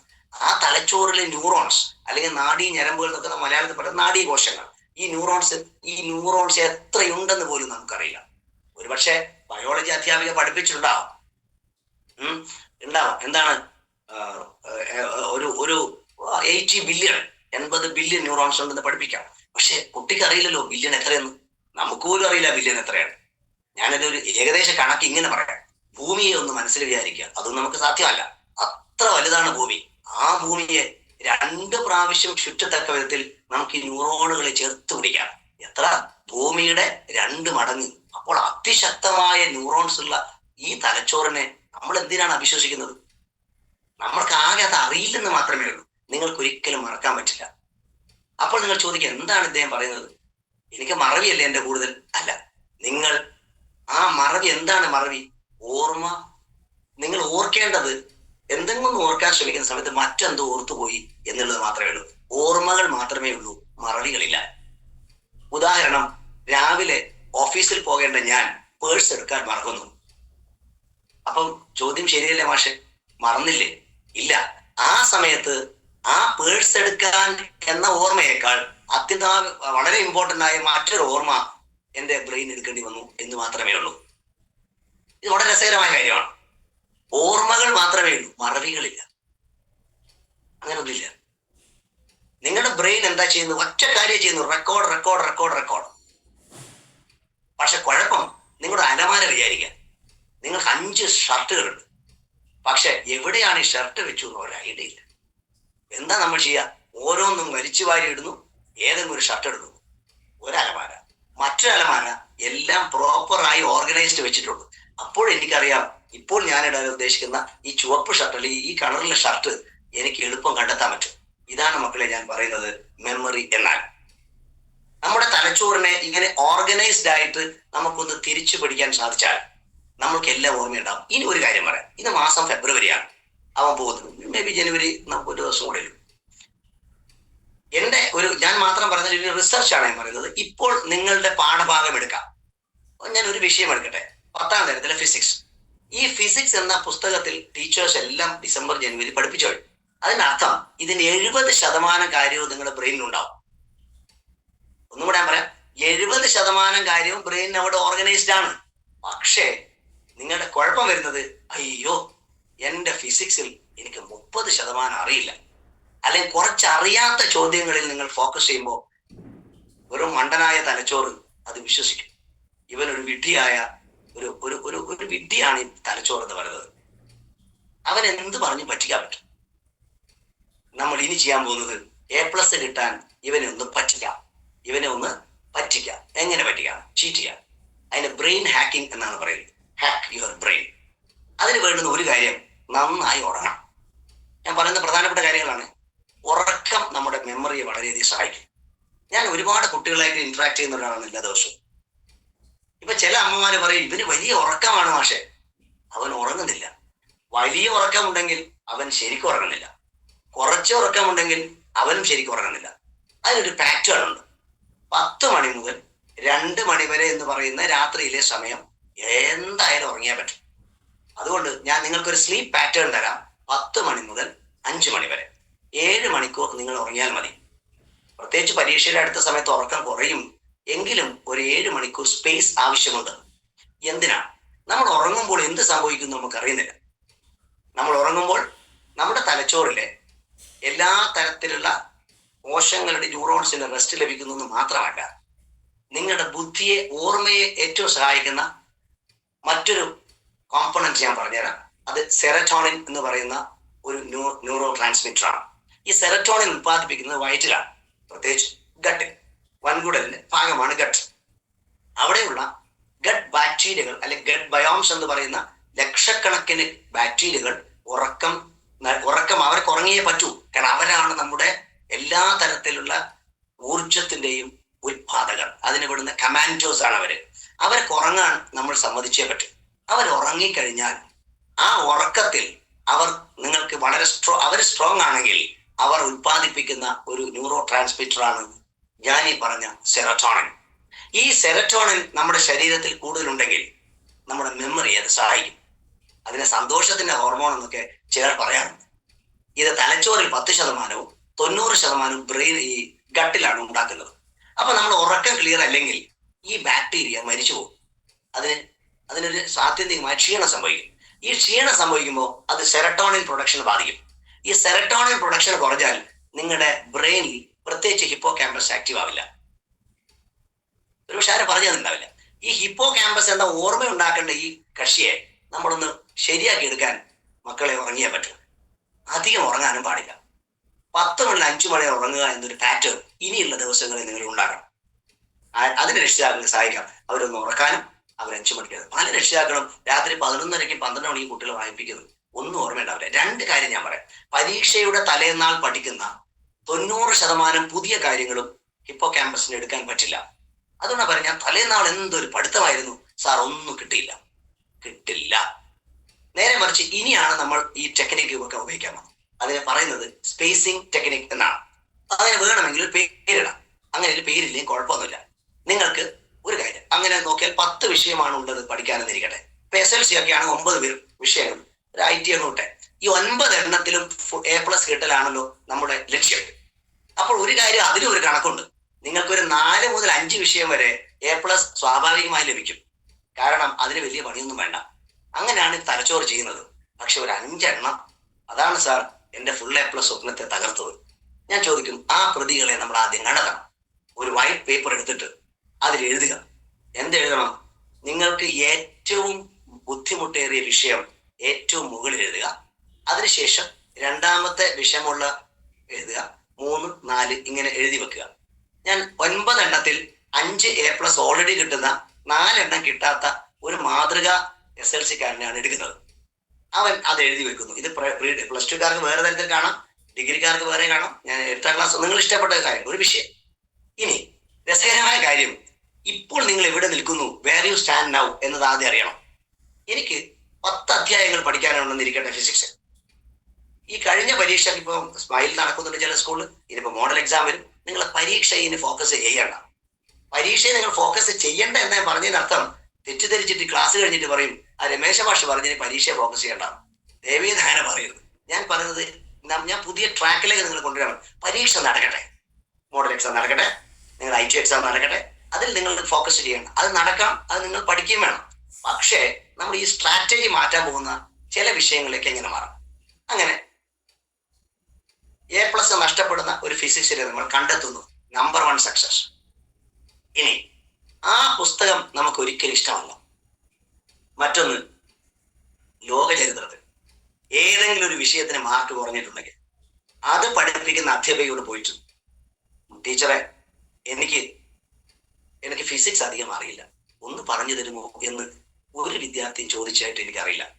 20-25 വർഷം ഇംഗ്ലീഷ് പഠിപ്പിച്ച എന്നോട് ഒരു കുട്ടിയും വന്ന്, സാർ എനിക്ക് ഇംഗ്ലീഷ് വിഷമമുള്ള കുട്ടികൾ ചോദിക്കില്ല. നിങ്ങൾ ഇന്ന് എടുക്കേണ്ട തീരുമാനം, കേരളത്തിലെ അധ്യാപകരെല്ലാം ഏറെ സന്തോഷിക്കുന്ന എപ്പോഴും അറിയും, ആ ഒരു കുട്ടി വന്ന് സംശയം ചോദിക്കട്ടെ. അങ്ങനെ കാത്തിരിക്കുന്നവർക്ക് ഒരു അവസരം കൊടുക്കും. ഇന്ന് നിങ്ങൾ തീരുമാനമെടുക്കുന്നു. ഒറ്റ വിഷയം മാത്രമേ മാതൃകയായിട്ട് ഞാൻ എടുക്കുന്നുള്ളൂ, ഫിസിക്സ് എന്ന ഒരു സബ്ജക്ട്. ഇതെന്നെ നിങ്ങൾക്ക് ഡ്യൂപ്ലിക്കേറ്റ് ചെയ്ത് ഏത് സബ്ജക്റ്റിലെ മാറ്റാം. സമയപരിമിതി കൊണ്ടും ഇതൊരു ദൃശ്യമാധ്യമത്തിലൂടെയാണല്ലോ, ദൃശ്യശ്രാവ്യ മാധ്യമത്തിലൂടെയാണ് നമ്മൾ കാണുന്നത്, നേരിട്ടല്ല. അതുകൊണ്ട് തന്നെ നിങ്ങൾ ആ ഫിസിക്സ് എന്ന വിഷയത്തെ, എവിടെയാണ് പ്രശ്നം? ഫിസിക്സിലല്ല പ്രശ്നം, ഫിസിക്സിന്റെ അധ്യാപകനല്ല പ്രശ്നം, ഫിസിക്സിന്റെ ടെക്സ്റ്റ് പുസ്തകത്തിലല്ല പ്രശ്നം, ഫിസിക്സോടുള്ള നിങ്ങളുടെ സമീപനത്തിലാണ് പ്രശ്നം. ജീവിതത്തിൽ നമുക്ക് ചിലത് ഇഷ്ടമാണ്, ചിലത് ഇഷ്ടമല്ല. അത് ആർക്കും ബോധിപ്പിക്കാനൊന്നും പറ്റില്ല. ചിലർക്ക് വാഹനങ്ങൾ ഇഷ്ടമായിരിക്കും, ചിലർക്ക് വാഹനങ്ങൾ ഇഷ്ടമല്ല. ഇത് നിങ്ങൾ വ്യത്യസ്തമാണ്. ഇതേപോലെ നമ്മൾ ഇഷ്ടപ്പെടുന്നത് എപ്പോഴാണ്? ഒരുപക്ഷെ നിങ്ങളുടെ സ്കൂളിൽ ഒരു പുതിയ അധ്യാപകൻ വന്നു. നിങ്ങൾ ആദ്യം അത്ഭുതത്തോടെ അയാളെ നോക്കും, പിന്നീട് സ്നേഹത്തോടെ നോക്കും, പിന്നീട് അറിയാതെ നിങ്ങൾ അദ്ദേഹത്തെ ഇഷ്ടപ്പെടും. ഇത് തന്നെയാണ് വിഷയത്തോടുള്ള സമീപനവും. ഈ ഇഷ്ടപ്പെടൽ എന്നൊരു പദ്ധതി ന്യൂറോൺസിനെ, ഒരു വസ്തു ഇഷ്ടപ്പെടുന്നതും ഒരു വ്യക്തി ഇഷ്ടപ്പെടുന്നതും ഒരു വിഷയത്തെ ഇഷ്ടപ്പെടുന്നതും ഒരേപോലെയാണ്. ഇതൊരു മനോഹരമായ ഒരു കൺസെപ്റ്റാണ്. അതുകൊണ്ടാണ് ഇത്തരം ഒരു പ്രോഗ്രാം പോലും ചെയ്യാൻ ഞങ്ങൾ തീരുമാനിച്ചു. ഇത് കുറെ ആളുകൾ അറിയട്ടെ. അപ്പോ സ്വാഭാവികമായിട്ടും നമ്മൾ ആ ഫിസിക്സ് എന്ന പുസ്തകത്തെ, ആ സബ്ജക്റ്റിനെ നമ്മൾ ഇഷ്ടപ്പെടുക. എങ്ങനെ ഇഷ്ടപ്പെടും? എങ്ങനെയാണ് നമ്മൾ ഇഷ്ടപ്പെടുക? കാണുമ്പോൾ, 2 തൊടുമ്പോൾ. അത് 5 ഇന്ദ്രിയങ്ങൾ വഴി ഏതൊരു വസ്തുവിനെയും കൂടുതൽ സമയം നിങ്ങൾ നോക്കിയിരുന്നാൽ നിങ്ങൾ അത് ഇഷ്ടപ്പെടും. അതുകൊണ്ടാണ് പ്രിയപ്പെട്ട മക്കളെ, PUBG കളിക്കുന്ന, ഫ്രീ ഫയർ കളിക്കുന്ന, മൈൻക്രാഫ്റ്റ് കളിക്കുന്ന ഒട്ടേറെ പേർ ഇവിടെ ഇരിക്കുന്നുണ്ട്. അവർക്ക് പുസ്തകത്തെ ഇഷ്ടമല്ല. കാരണം അവരുടെ ഇഷ്ടം ആ പറയുന്ന കളികളില്ല. എന്നാൽ ചിലർക്ക് പാട്ട് ഇഷ്ടമാണ്, ചിലർക്ക് ബിഗ് ബോസ് ഇഷ്ടമാണ്, ചിലർക്ക് കളികൾ ഇഷ്ടമാണ്, ചിലർക്ക് വെറുതെ ഇരിക്കാൻ ഇഷ്ടമാണ്. ഇതൊക്കെ നിയന്ത്രിക്കുന്ന, ആ ഇഷ്ടം ഉണ്ടാക്കുന്ന ഒരു പ്രത്യേക രാസവസ്തു, ന്യൂറോ കെമിക്കൽ നിങ്ങളുടെ ബ്രെയിനിലുണ്ട് മക്കളെ. അതാണ് ഡോപ്പമൈൻ. പഠനവും ഡോപ്പമൈനും തമ്മിൽ വലിയ ബന്ധമുണ്ട്. എന്നെ പഠിപ്പിച്ച കരുണാകരൻ മാസ്റ്റർ 7ാം ക്ലാസ്സിൽ എന്നെ പഠിപ്പിച്ച അദ്ദേഹത്തിന്റെ മലയാളം എനിക്ക് ഏറെ ഇഷ്ടമായി. പിന്നീട് ഞാൻ മലയാള സാഹിത്യത്തിൽ ഒരു പോസ്റ്റ് ഗ്രാജുവേഷനും അതിൽ ആവശ്യമായ എല്ലാം പാഠം പഠിക്കാൻ എനിക്ക് സാധിച്ചു. കാരണം ആ ടീച്ചറോടുള്ള ഇഷ്ടമാണ് വിഷയത്തോട് ഇഷ്ടമായത്. ഇതിൽ ഒട്ടേറെ കുട്ടികൾക്ക് ചില ഇഷ്ടമായിരിക്കില്ല ടീച്ചറെ, എന്തോ കാരണമായിരിക്കാം. ചിലപ്പോൾ എപ്പോഴോ വഴക്ക് പറഞ്ഞ ടീച്ചറായിരിക്കും, ടീച്ചർക്ക് നിങ്ങൾ ഇഷ്ടമായിരിക്കാം, പക്ഷെ നിങ്ങൾക്ക് ടീച്ചറോടുള്ള ദേഷ്യം വിഷയത്തോടുള്ള ദേഷ്യമാവും. എൻ്റെ ഒരു അനുഭവം ഷെയർ ചെയ്യാം. ദുബായിൽ നിന്ന് എനിക്ക് വർഷങ്ങൾക്ക് മുമ്പ് നടന്നൊരു സംഭവമാണ്. ഒരു ഇതേപോലെ അറിഞ്ഞിട്ട് ഒരാളെന്നെ വിളിച്ചു. അദ്ദേഹം വളരെ പ്രശസ്തനായ ഒരു മനുഷ്യനാണ്, പേര് ഞാൻ പറയുന്നില്ല. അതേ മനുഷ്യ, എനിക്കൊരു കാര്യം, എൻ്റെ മകൻ 10ാം ക്ലാസ്സിലാണ്, ഇവിടുത്തെ ഇന്ത്യൻ സ്കൂളിലാണ്. അവൻ കണക്കിൽ എപ്പോഴും തോറ്റുകൊണ്ടേയിരിക്കുന്നു, ബാക്കിയെല്ലാം ഓക്കെയാണ്, മാഷ്ക്ക് അവനെ രക്ഷപ്പെടുത്താൻ പറ്റും. ഞാൻ പറഞ്ഞു അവന് ഫോൺ കൊടുക്കും. അവൻ ദുബായിലാണ്, ഞാൻ കേരളത്തിലാണ്. ഞാൻ 3 ചോദ്യങ്ങളെ ചോദിച്ചോളൂ. മോനെ, നിനക്ക് 7ാം ക്ലാസ്സിൽ 8ാം ക്ലാസ്സിൽ എവിടെയോ പഠിപ്പിച്ചൊരു കണക്കധ്യാപകനോട് അകാരണമായ വെറുപ്പുണ്ടായിരുന്നില്ലേ? അവൻ അറിയാതെ പറഞ്ഞു യെസ് സർ. എങ്കിൽ നമുക്ക് അതിന്റെ സ്ട്രാറ്റജി ഒന്ന് മാറ്റാം. അങ്ങനെ അതിന് വേണ്ടുന്ന കുറെ കോച്ചിങ് 3-4 പ്രാവശ്യം ഓൺലൈൻ കൗൺസിൽ ചെയ്തു. രസകരമായ കാര്യം, ആ സ്കൂളിലെ ഇന്ത്യൻ സ്കൂളിലെ ബെസ്റ്റ് മാത്സ് മാർക്ക് വാങ്ങിയിട്ട് അവൻ വന്നു എന്നുള്ളതും പിന്നീട് എനിക്കൊരു ഗിഫ്റ്റുമായി രക്ഷിതാവ് വന്നപ്പോഴാണ് ഞാൻ അറിയുന്നത്. ഇതൊക്കെ സാധ്യമാണ്, ഇറ്റ്സ് പോസിബിൾ. അതിന് വേണ്ടുന്ന ഒരു കാര്യം എന്താണെന്ന് വെച്ചാൽ, നമ്മൾ ഈ ഡോപ്പാമൈൻ ഫ്ലോ, ഈ എങ്ങനെയാണ് നമുക്ക് വിഷമമുള്ള വിഷയത്തെ ഇഷ്ടപ്പെടാം എന്നതിനെ മാറ്റുന്ന ഒരു ടെക്നിക്ക് മാത്രമാണ് ഞാൻ നിങ്ങൾ കൂടുതലും പറയുന്നത്. കഥകളില്ല, കുറെ അനുഭവങ്ങൾ മാത്രം. അപ്പോ എന്താ സംഭവം? ഈ ഫിസിക്സ് എന്ന പുസ്തകം ഈ വിഷയത്തെ നമുക്ക് ഇനി എങ്ങനെ ഇഷ്ടപ്പെടാം? ഞാൻ ഫിസിക്സ് പറയുമ്പോൾ നിങ്ങൾക്ക് ഏത് വിഷയമാണോ നിങ്ങൾക്ക് ബുദ്ധിമുട്ടുള്ളത്, ഇനി A+ കിട്ടില്ലെന്ന് നിങ്ങൾ വിചാരിക്കുന്നത്, ഞാൻ ആവർത്തിച്ച് പറയട്ടെ, നിങ്ങൾ വിചാരിക്കുന്നത് അതിനൊന്ന് മാറ്റിയെടുക്കാം. അങ്ങനെ രക്ഷിതാക്കൾ വളരെ ശ്രദ്ധിക്കണം. കുറച്ച് ന്യൂസ് പ്രിന്റ് വാങ്ങിച്ചു കൊടുക്കുക തന്റെ മകന്. ന്യൂസ് പ്രിന്റ് പേപ്പർ അറിയാലോ, അധികം പൈസ ഒന്നും ചെലവില്ല. അതുകൊണ്ടാണ് ഞാനത് പറഞ്ഞത്. ഇനി A4 തന്നെ വേണമെങ്കിൽ യു ക്യാൻ ടേക്ക് A4. ഈ കുട്ടി എന്താ ചെയ്യേണ്ടതെന്നറിയോ?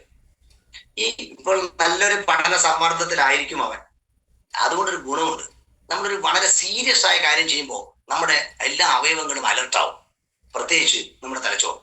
ആ സമയത്തുള്ള പഠനത്തിന്റെ വേഗത വളരെ കൂടും. നിങ്ങൾ ഒരു കാട്ടിലൂടെ പോകുന്നതായി വിചാരിക്കുക. മണി 4 മണി കഴിഞ്ഞു. നിങ്ങൾക്കറിയാം ഒരു 6 മണിക്ക് ഇരുട്ടാവും. അതിനു മുമ്പ് കാടിന്ന് പുറത്ത് കടക്കണം. നിങ്ങൾക്ക് വഴിയറിയാം. നിങ്ങളുടെ യാത്ര പിന്നെ എങ്ങനെയായിരിക്കും? മെല്ലെ ആയിരിക്കില്ല, അതിവേഗത്തിൽ നിങ്ങളുടെ എല്ലാ അവയവങ്ങളും അതിശക്തമായി പ്രവർത്തിക്കും. അപ്പോൾ ഏറ്റവും പ്രവർത്തിക്കുന്നത് നിങ്ങളുടെ തലച്ചോറിലെ ഞാൻ ഇഷ്ടപ്പെടുന്ന, നിങ്ങൾ ഇഷ്ടപ്പെടേണ്ട ഹൈപ്പോതലാമസ് എന്ന ഭാഗമാണ്. അത് മെസ്സേജ് കൊടുക്കും, രമേശ എഴുന്നേക്കൂ, വളരെ വേഗം നടക്കൂ. അത് കോർട്ടിസോളിനെ കൂട്ടുന്നു, അത് നമ്മുടെ ഹാർട്ട് ബീറ്റിനെ കൂട്ടുന്നു. ചുരുക്കത്തിൽ സിമ്പത്തറ്റിക് നെർവസ് സിസ്റ്റത്തിനെ ആക്റ്റീവ് ആക്കുന്നു. ഇവിടെ നമ്മൾ ആ ടെക്നിക്കാണ് ഉപയോഗിക്കാൻ പോകുന്നത്. ശാന്തം, അവിടെ ധൃതി ആവശ്യമില്ല. നിങ്ങൾ ഈ ന്യൂസ് പ്രിന്റ് വലതു ഭാഗത്ത് വയ്ക്കുന്നു. ഏത് പരീക്ഷ നിങ്ങൾ എഴുതാൻ പോലെ ഏത് മഷി കൊണ്ടാണ് എഴുതുന്നത് വളരെ ശ്രദ്ധിക്കേണ്ട കാര്യമാണ്. നിങ്ങൾ നീലമഷിയെ കൊണ്ടാണ് എഴുതുന്നെങ്കിൽ നീലമഷിയുടെ പെന്ന് മാത്രമേ ഇനി എഴുതാവൂ. ഇനി കറുത്ത മഷിയുടെ പെന്നാണെങ്കിൽ കറുത്ത മഷി. ചില കുട്ടികൾ കറുത്ത മഷി ഇഷ്ടപ്പെട്ട് പരീക്ഷാ ഹാളിൽ നീലമഷി കൊണ്ട് എഴുതേണ്ടി വന്ന് A+ നഷ്ടപ്പെട്ട കഥ എനിക്കറിയാം. കാരണം നിങ്ങളുടെ തലച്ചോറ് അങ്ങനെ ഒരു മണ്ടനാണ്. അവന് ചിലപ്പോൾ ചില പ്രണയങ്ങൾ നിങ്ങളെ അപകടത്തിലാക്കും. അതാണ് കറുത്ത മഷിയോടുള്ള പ്രണയം നീലമഷിയിൽ പ്രശ്നമുണ്ടാക്കും. അതുകൊണ്ട് സെലക്ട് ചെയ്യുന്നു. അതിനുശേഷം നിങ്ങൾ എന്താ ചെയ്യുന്നത്? ഈ പറയുന്ന വിഷയം നിങ്ങൾക്ക് വിഷമമാണെന്നാണ് നിങ്ങളുടെ ബ്രെയിൻ പറയുന്നത്. ഒരിക്കലും തൻ്റെ ഇഷ്ടത്തിൽ നിന്ന് മാറാൻ ഇഷ്ടപ്പെടാത്ത ഒരു അവയവമാണ് തലച്ചോറ്. ഞാൻ ആവർത്തിക്കട്ടെ, നിങ്ങൾക്ക് എന്തെങ്കിലും ഒന്ന് ഇഷ്ടമുണ്ടെങ്കിൽ ആ ഇഷ്ടത്തിൽ നിന്ന് മാറാൻ ഒരിക്കലും ഈ കക്ഷി സമ്മതിക്കില്ല. അതിന് ഇംഗ്ലീഷുകാരൻ മനോഹരമായൊരു പേര് പറഞ്ഞു, കംഫർട്ട് സോൺ, സുരക്ഷിതമായ ഇരിപ്പിടം. അതായത് നിങ്ങൾക്ക് രാവിലെ മുതലേ ഒരു സ്ഥലത്ത് ഇരിക്കുകയാണെങ്കിൽ അവിടുന്ന് മാറാൻ ഇഷ്ടമല്ല. നിങ്ങൾക്ക് വലത് കൈ കൊണ്ട് വലുത് തേക്കുന്നത് ഒരു ദിവസം ഇടത് കൈ കൊണ്ട് തേക്കാൻ ഇഷ്ടമല്ല. നിങ്ങളുടെ നടത്തത്തിൽ നിങ്ങൾ ഭക്ഷണം കഴിക്കാനിരിക്കുന്ന ടേബിളിലെ കസേര ഒന്ന് തന്നെ ആയിരിക്കും, അത് മാറാൻ ഇഷ്ടമല്ല. ഇത് തന്നെയാണ് സുഹൃത്തുക്കളെ ഞാൻ പറയുന്ന നമ്മുടെ തലച്ചോറിന്റെ കണി. നമ്മൾ ഫിസിക്സിനെ ഇഷ്ടപ്പെടുന്നില്ല. ഇഷ്ടപ്പെടാൻ പറഞ്ഞാൽ കക്ഷി പറയും വേണ്ട എനിക്കിഷ്ടമല്ല. അപ്പൊ പറയാം ഇഷ്ടപ്പെടുന്നു വേണ്ട. ഒരു പുതിയ പരിപാടി തുടങ്ങാം. ഈ പുതിയത് അറിയാൻ നമ്മുടെ തലച്ചോറിന് ഭയങ്കര ഇഷ്ടമാണ്. എന്താണ് പുതിയ പരിപാടി? ഞാനൊരു കാര്യം ചെയ്യാൻ പോകുന്നു. ഞാൻ ഫിസിക്സിന്റെ ടെക്സ്റ്റ് വെക്കുന്നു. നിനക്ക് വിരോധമില്ലല്ലോ? ഇല്ല സാർ. ബ്രെയിൻ പറഞ്ഞു കുഴപ്പമില്ല. എന്നിട്ട് ഈ ഒരു ഫിസിക്സിൽ ഏതെങ്കിലും ഒരു ചാപ്റ്റർ എടുക്കുന്നു. ഉദാഹരണം ഇലക്ട്രോ മാഗ്നറ്റിക് ഇൻഡക്ഷൻ ആവട്ടെ. ഞാനൊരു ഫിസിക്സ് അധ്യാപകനല്ല, എങ്കിലും ഒരു വാക്ക് എന്റെ മനസ്സിൽ വന്നതാണ്. അതെടുത്ത് നോക്കുന്നു. നിങ്ങളുടെ ബ്രെയിൻ പറയുന്നു അധിക സമയം നോക്കരുത്, ഇത് അപകടമാണ്, നിനക്ക് ഇഷ്ടമല്ലാത്തൊരു വിഷയമാണ്. അപ്പൊ പറയാം കുഴപ്പമില്ല. അതായത് ആന്തരിക സംഭാഷണത്തെ എതിർക്കരുത്. ആന്തരിക സംഭാഷണങ്ങൾ വന്നുകൊണ്ടിരിക്കും. അപ്പൊ ഞാനൊരു കാര്യം ചെയ്യട്ടെ, അല്ലയോ തലച്ചോറെ ഞാനൊരു കാര്യം ചെയ്യട്ടെ. അപ്പൊ അവൻ പറയും ചെയ്തോളൂ എന്താ ആവശ്യം? ഇതിൽ ഇലക്ട്രോ മാഗ്നറ്റിക് ഇൻഡക്ഷൻ എന്നുള്ളതിന്റെ മലയാളം വൈദ്യുത കാന്തിക പ്രേരണം. ഇംഗ്ലീഷ് മീഡിയം കുട്ടികൾ ഉണ്ടാവുമല്ലോ, ഞാൻ അതൊന്നും ഇവിടെ എഴുതിക്കോട്ടെ. അപ്പൊ ബ്രെയിൻ പറയും കുഴപ്പമില്ല, എഴുതിക്കോളൂ. അങ്ങനെ വൈദ്യുത കാന്തിക പ്രേരണം എന്ന് എഴുതുന്നു. എന്നിട്ട് തന്റെ ആ കറുത്ത മഷിയോ നീല മഷിയോ ഒരു അണ്ടർലൈൻ ചെയ്യുന്നു. അപ്പോൾ ഈ തലച്ചോറെന്ന മണ്ടൻ അവൻ അറിയാതെ ഒരു ഡോപ്പോമൈൻ ഫ്ലോ ചെയ്യും. ശ്രദ്ധിക്കണം, ഒരു ചെറിയ ഡോപ്പോമൈൻ. അപ്പൊ അവനോട് പറയുന്നു, നമുക്കൊരു കാര്യം ചെയ്യാം, ഇതിന് നിർവചനം ഒന്ന് എഴുതി നോക്കിയാലോ. അതിന് നിനക്കത് അറിയില്ലല്ലോ, കുഴപ്പമില്ല, ഞാനൊന്ന് എഴുതട്ടെ. എഴുതിക്കോളൂ. നിങ്ങൾ ആ നിർവചനം ഒരിക്കൽ എഴുതുന്നു. അപ്പോഴും നിങ്ങൾ ഡോപ്പോമൈൻ കുറച്ചായിട്ട് പമ്പ് ചെയ്യുന്നു. സന്തോഷമുണ്ടാക്കുന്ന ഹോർമോണാണ് ഡോപ്പോമൈൻ. അപ്പൊ എഴുതി ഉടനെ പറയും, ഇന്നത്തെ പരിപാടി നിർത്തുകയാണ് ബ്രെയിൻ, എനിക്ക് പ്രശ്നമൊന്നുമില്ലല്ലോ. ഇല്ല, അവന്റെ ഇഷ്ടത്തിൽ വിടുന്നു. ആ ദിവസം തന്നെ പഠിക്കുന്നു. 2-ാം ദിവസം ശ്രദ്ധിക്കേണ്ട കാര്യം, ഒരേ സമയം ഇന്ന് 7 മണിക്കാണെങ്കിൽ 2-ാം ദിവസം ഒരു 7 മണി തന്നെ തിരഞ്ഞെടുക്കുക. അതായത് ഇത്തരം സ്പെഷ്യലൈസ്ഡ് ലേണിങ്ങിന്, അതായത് A+ സ്ട്രാറ്റജിക്ക് ഒരു നിശ്ചിത സമയം മാറ്റി വെക്കുക. നിങ്ങൾ സ്ഥിരം പരീക്ഷയ്ക്ക് പഠിക്കുന്നതൊക്കെ ഇനി പഠിച്ചോളൂ, ഞാൻ അതിന് എതിരല്ല, കാരണം സമയം അത്രയേ ഉള്ളൂ. ഇനി നേരത്തെ ഇനിയും പരീക്ഷ വൈകുന്ന കുട്ടികൾക്ക് അത് ഉപയോഗിക്കാം. എന്നിട്ട് നിങ്ങൾ എന്താ ചെയ്യുന്നത്, അടുത്ത സമയം 7 മണിക്ക് തന്നെ ഇരിക്കുന്നു. രക്ഷിതാക്കൾ ശ്രദ്ധിക്കുക, 1 മാസമെങ്കിലും അവരെ കൂടെ നിൽക്കുക. ഒരു 7 മണിക്ക് തന്നെ ഇവനെ അവിടെ കൊണ്ടിരുത്തുക. അന്ന് അവന് സ്വയം ഒരു ശീലം ഉണ്ടാവില്ല. മോനെ മാഷ് പറഞ്ഞല്ലേ 7 മണിക്ക് ഇരിക്കാം. എന്നിട്ട് ഉടനെ ഇതേ ചാപ്റ്ററിന് എടുക്കണം, ഇലക്ട്രോ മാഗ്നറ്റിക് ഇൻഡക്ഷനിലെ നിർവചനം ഒന്നുകൂടെ എഴുതാം. അപ്പൊ ബ്രെയിൻ പറയും കുഴപ്പമില്ല, ഒന്നും കൂടെ എഴുതിയാലോ. അങ്ങനെ 2, 3, 4 പ്രാവശ്യം പഠിക്കരുത്.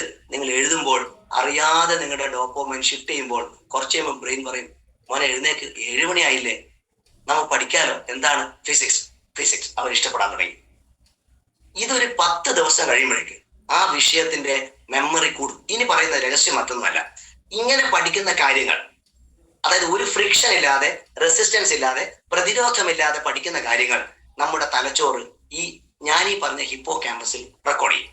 പക്ഷെ ഒരു കുഴപ്പം, ഇത് ഒരാഴ്ച, ഒരു 5-6 ദിവസം കഴിയുമ്പോൾ മറക്കും. ഉടനെ 6-7 ദിവസത്തിനുള്ളിൽ വീണ്ടും ഒന്നിരിക്കാം. ഇരുന്നിട്ട് നമ്മൾ എന്ത് ചെയ്യണം, ഈ പഠിച്ചത് ഒന്നും കൂടെ റിപ്പീറ്റ് ചെയ്യണം. എന്തിനെന്നറിയാമോ? നമ്മുടെ തലച്ചോറ് അതിനിടയിൽ ഒരുപാട് പുതിയ കാര്യം പഠിച്ചിട്ടുണ്ട്. ഈ ഫയൽ എവിടെയുണ്ട്, അപ്പൊ ഒന്നും കൂടെ ഓർമ്മിക്കാൻ ഈ ഫയൽ എടുത്തു വെക്കുന്നു. അതായത് ഒന്നും കൂടെ ആ ഫയൽ എടുത്തു വെക്കുന്നു. അപ്പോ 6 ദിവസം കഴിയുമ്പോൾ വീണ്ടും ഇതന്നെ പഠിക്കുന്നു. അപ്പൊ കുറച്ചായി പഠിക്കുമ്പോൾ വേറെ സംഭവം ഉണ്ടാവും. അത് ഞാൻ പറയാം. ഇങ്ങനെ ഓരോന്ന് പഠിച്ച് ഇങ്ങനെ വെക്കുമ്പോൾ ഒരു പരീക്ഷ അടുത്ത് വരുമ്പോൾ ഈ സംഭവങ്ങൾ അവിടെ റെക്കോർഡായിട്ടുണ്ടാവും. അതുകൊണ്ടാണ് ഞാൻ പറയുന്നത്, എഴുതി പഠിക്കണം. അപ്പൊ നിങ്ങൾക്ക് തോന്നുന്നു എത്ര എഴുതി പഠിക്കണം? നിങ്ങൾ എത്ര എഴുതണ്ട, അല്പം എഴുതി പഠിക്കുമ്പോൾ തലച്ചോറിന്റെ മറ്റൊരു പ്രവർത്തനത്തെ കുറിച്ച് നിങ്ങൾക്ക് അറിയില്ല. ഈ കക്ഷിക്ക് എവിടെയാണോ ഡോപ്പാമൈൻ കിട്ടുന്നത് അങ്ങോട്ടേക്ക് അവൻ പോകും. അവന് ഫിസിക്സിൽ ഇഷ്ടപ്പെടാൻ തുടങ്ങി. ഉടനെ ടീച്ചറെ അടുത്ത് പോവാ, ടീച്ചറെ ഈ വർഷം പരീക്ഷയ്ക്ക് വരുന്ന ഇക്കൊല്ലം 10-ാം ക്ലാസ്സൊക്കെ പുതിയ ടെക്സ്റ്റാണ്, എന്നാലും ഒരു പ്രധാനപ്പെട്ട 3-4 ചോദ്യങ്ങൾ പറഞ്ഞുതരാമോ? ആ ടീച്ചറെ അടുത്ത് നിങ്ങൾ പോകുമ്പോൾ നിങ്ങളുടെ ഡോപ്പാമൈൻ വീണ്ടും പ്രവർത്തിക്കും. ഇനി ടീച്ചേഴ്സ് ആരെങ്കിലും ഉണ്ടെങ്കിൽ ഈ കുട്ടിയെ ഒന്ന് പ്രോത്സാഹിപ്പിക്കുക. കുഴപ്പമില്ല മോനെ, യു ആർ ലേണിംഗ്. അടുത്ത് നമ്മൾ കൊടുക്കേണ്ട രക്ഷിതാക്കൾ എന്താ ചെയ്യേണ്ടത്? അവനൊരു കുറച്ച് അച്ചീവ്മെന്റ് നേടുമ്പോൾ ഒന്ന് പുറത്തു തട്ടുക. കാരണം റിവാർഡ് ഹോർമോൺ കൂടിയാണ് ഈ ഡോപ്പമൈൻ. അപ്പൊ ഇവൻ ചിന്തിക്കും, കുഴപ്പമില്ല, ഞാനത് പഠിച്ചല്ലോ. അങ്ങനെ കുറച്ചായി ഇഷ്ടപ്പെടാൻ തുടങ്ങുമ്പോൾ ഓട്ടോമാറ്റിക്കലി സംഭവിക്കുന്നത് എന്താ അറിയോ? നിങ്ങളുടെ പഴയ റെക്കോർഡഡ് ഫയൽസ് ഒക്കെ ഈ കക്ഷി പുറത്തെടുക്കും. അതായത് എപ്പോഴോ നിങ്ങൾ പഠിച്ച കാര്യങ്ങളൊക്കെ ഈ കക്ഷി പുറത്തെടുക്കും. ഇനി ഒരു ചോദ്യം ചോദിക്കട്ടെ. ഇതിൽ എന്നെ സ്ഥിരം കാണുന്ന എന്റെ പ്രേക്ഷകരെ മാറ്റി നിർത്തിയാൽ, ഇന്ന് 195 ആളുണ്ടല്ലോ, ഇതിലൊറ്റ ചോദ്യം, ഈ പുതിയ ആൾക്കാരാണ് എന്നെ എങ്ങനെയാണ് ഇനി ഓർമ്മിക്കുക? നിങ്ങൾ ഓർമ്മിക്കുന്നത് ഒരു ക്ലാസ് എടുത്ത, ഒരു സൂം പ്ലാറ്റ്ഫോമിൽ ക്ലാസ് എടുത്ത ചുവന്ന, അല്ലെ അതായത് ഏതാണ്ട് ചുവന്നു, ഈ ഷർട്ട് ഇട്ട ഒരു അധ്യാപകൻ, കണ്ണട വെച്ചിട്ടുണ്ട്, അദ്ദേഹത്തിന് കറുത്ത തടിച്ചൊരു മീശയുണ്ട്. ഇതാണ് നിങ്ങൾ ഓർക്കുന്നത്, ആണല്ലോ. ഇനി ഈ ഓർമ്മ അവിടെ റെക്കോർഡായി കിടക്കും. ഇനി എന്നെ നേരിട്ട് കണ്ടെന്നിരിക്കട്ടെ, അപ്പോൾ നിങ്ങൾ ഈ മുഖം എവിടെയോ പരിചയമുണ്ട്. മെമ്മറി എങ്ങനെയാണ് വർക്ക് ചെയ്യുന്നത് മനസ്സിലായോ? ഈ രീതിയിലാണ് മെമ്മറി വർക്ക് ചെയ്യുന്നതായിട്ടാണ് ഡോക്ടർ ഡാനിയൽ ജെയ്മൻ പറയുന്നത്. 10 ലക്ഷത്തോളം ആൾക്കാരുടെ സ്റ്റഡി ചെയ്തിട്ടാണ് അതിന്റെ പെറ്റ് സ്കാനും FMRI സ്കാൻ എടുത്തിട്ട് പറയുന്നത്. അപ്പൊ ഞാൻ പറഞ്ഞു, ഉറക്കം അതിന് എത്രത്തോളം ഇമ്പോർട്ടന്റ് ആണെന്ന് പറയുന്നത്. ഇതിന്റെ പ്രോസസ് മനസ്സിലായല്ലോ. അതായത് പെർട്ടിക്കുലർ സമയത്ത് പെർട്ടിക്കുലർ വിഷയം തന്നെ നമ്മൾ പഠിക്കാൻ ഇഷ്ടപ്പെടുക. അങ്ങനെ ഫിസിക്സ് ഒരുവിധ ലെവലായാൽ go to the next subject. അങ്ങനെ വേറെ രസം അറിയോ, നിങ്ങളൊരു പഠനത്തിന്റെ മാത്രം ഈ ഒരു മേഖലയിൽ വരുമ്പോൾ നിങ്ങൾക്ക് മറ്റുള്ള ഇഷ്ടങ്ങൾ കുറഞ്ഞുകൊണ്ടേയിരിക്കും. അങ്ങനെ മറ്റുള്ള ഇഷ്ടം കുറയുമ്പോൾ അവിടെ നമുക്ക് കൂടുതൽ വിഷയങ്ങൾ പഠിക്കാൻ പറ്റും. എപ്പോഴും ശ്രദ്ധിക്കേണ്ട കാര്യം, ഭയപ്പെടുത്തരുത്, ദേഷ്യപ്പെടുത്തരുത്, പകരം പ്രചോദിപ്പിക്കുക. നിങ്ങൾ ഒരിക്കലും ദേഷ്യപ്പെട്ടാൽ അന്നേരം അമിഗ്ഡാല ട്രിഗർ ചെയ്യും. അമിഗ്ഡാല ട്രിഗർ ചെയ്യുന്ന സമയത്ത് ഏറ്റവും വലിയ അപകടം, നിങ്ങളുടെ പഠനത്തെ തകർക്കുന്ന നമ്മുടെ കിഡ്നി അല്ലെങ്കിൽ വൃക്കയുടെ തൊട്ട് മുകളിലുള്ള അഡ്രിനൽ ഗ്രന്ഥി പുറപ്പെടുവിക്കുന്ന കോർട്ടിസോൾ കൂടും. കോർട്ടിസോൾ ഭയത്തിൻ്റെതാണ്. എത്രത്തോളം കോർട്ടിസോൾ കൂടുന്നു അത്രത്തോളം കുട്ടിയുടെ പഠനം ഇല്ലാതാവും. പ്രിയപ്പെട്ട രക്ഷിതാക്കളെ, കുട്ടികളെ സ്നേഹിക്കും. നിങ്ങൾ അവരെ ഭയപ്പെടുത്തിയതുകൊണ്ടൊന്നും നടക്കില്ല. പക്ഷെ ഞാനൊക്കെ ഒരു ഹെഡ് മാസ്റ്റർ എന്ന നിലയിൽ പലപ്പോഴും കുട്ടികളോട് ഉയർന്ന് സംസാരിക്കും. പക്ഷെ അടുത്ത നിമിഷം ഞാൻ അവരെ സ്നേഹിക്കും. കാരണം അത് അധികം നിൽക്കില്ല.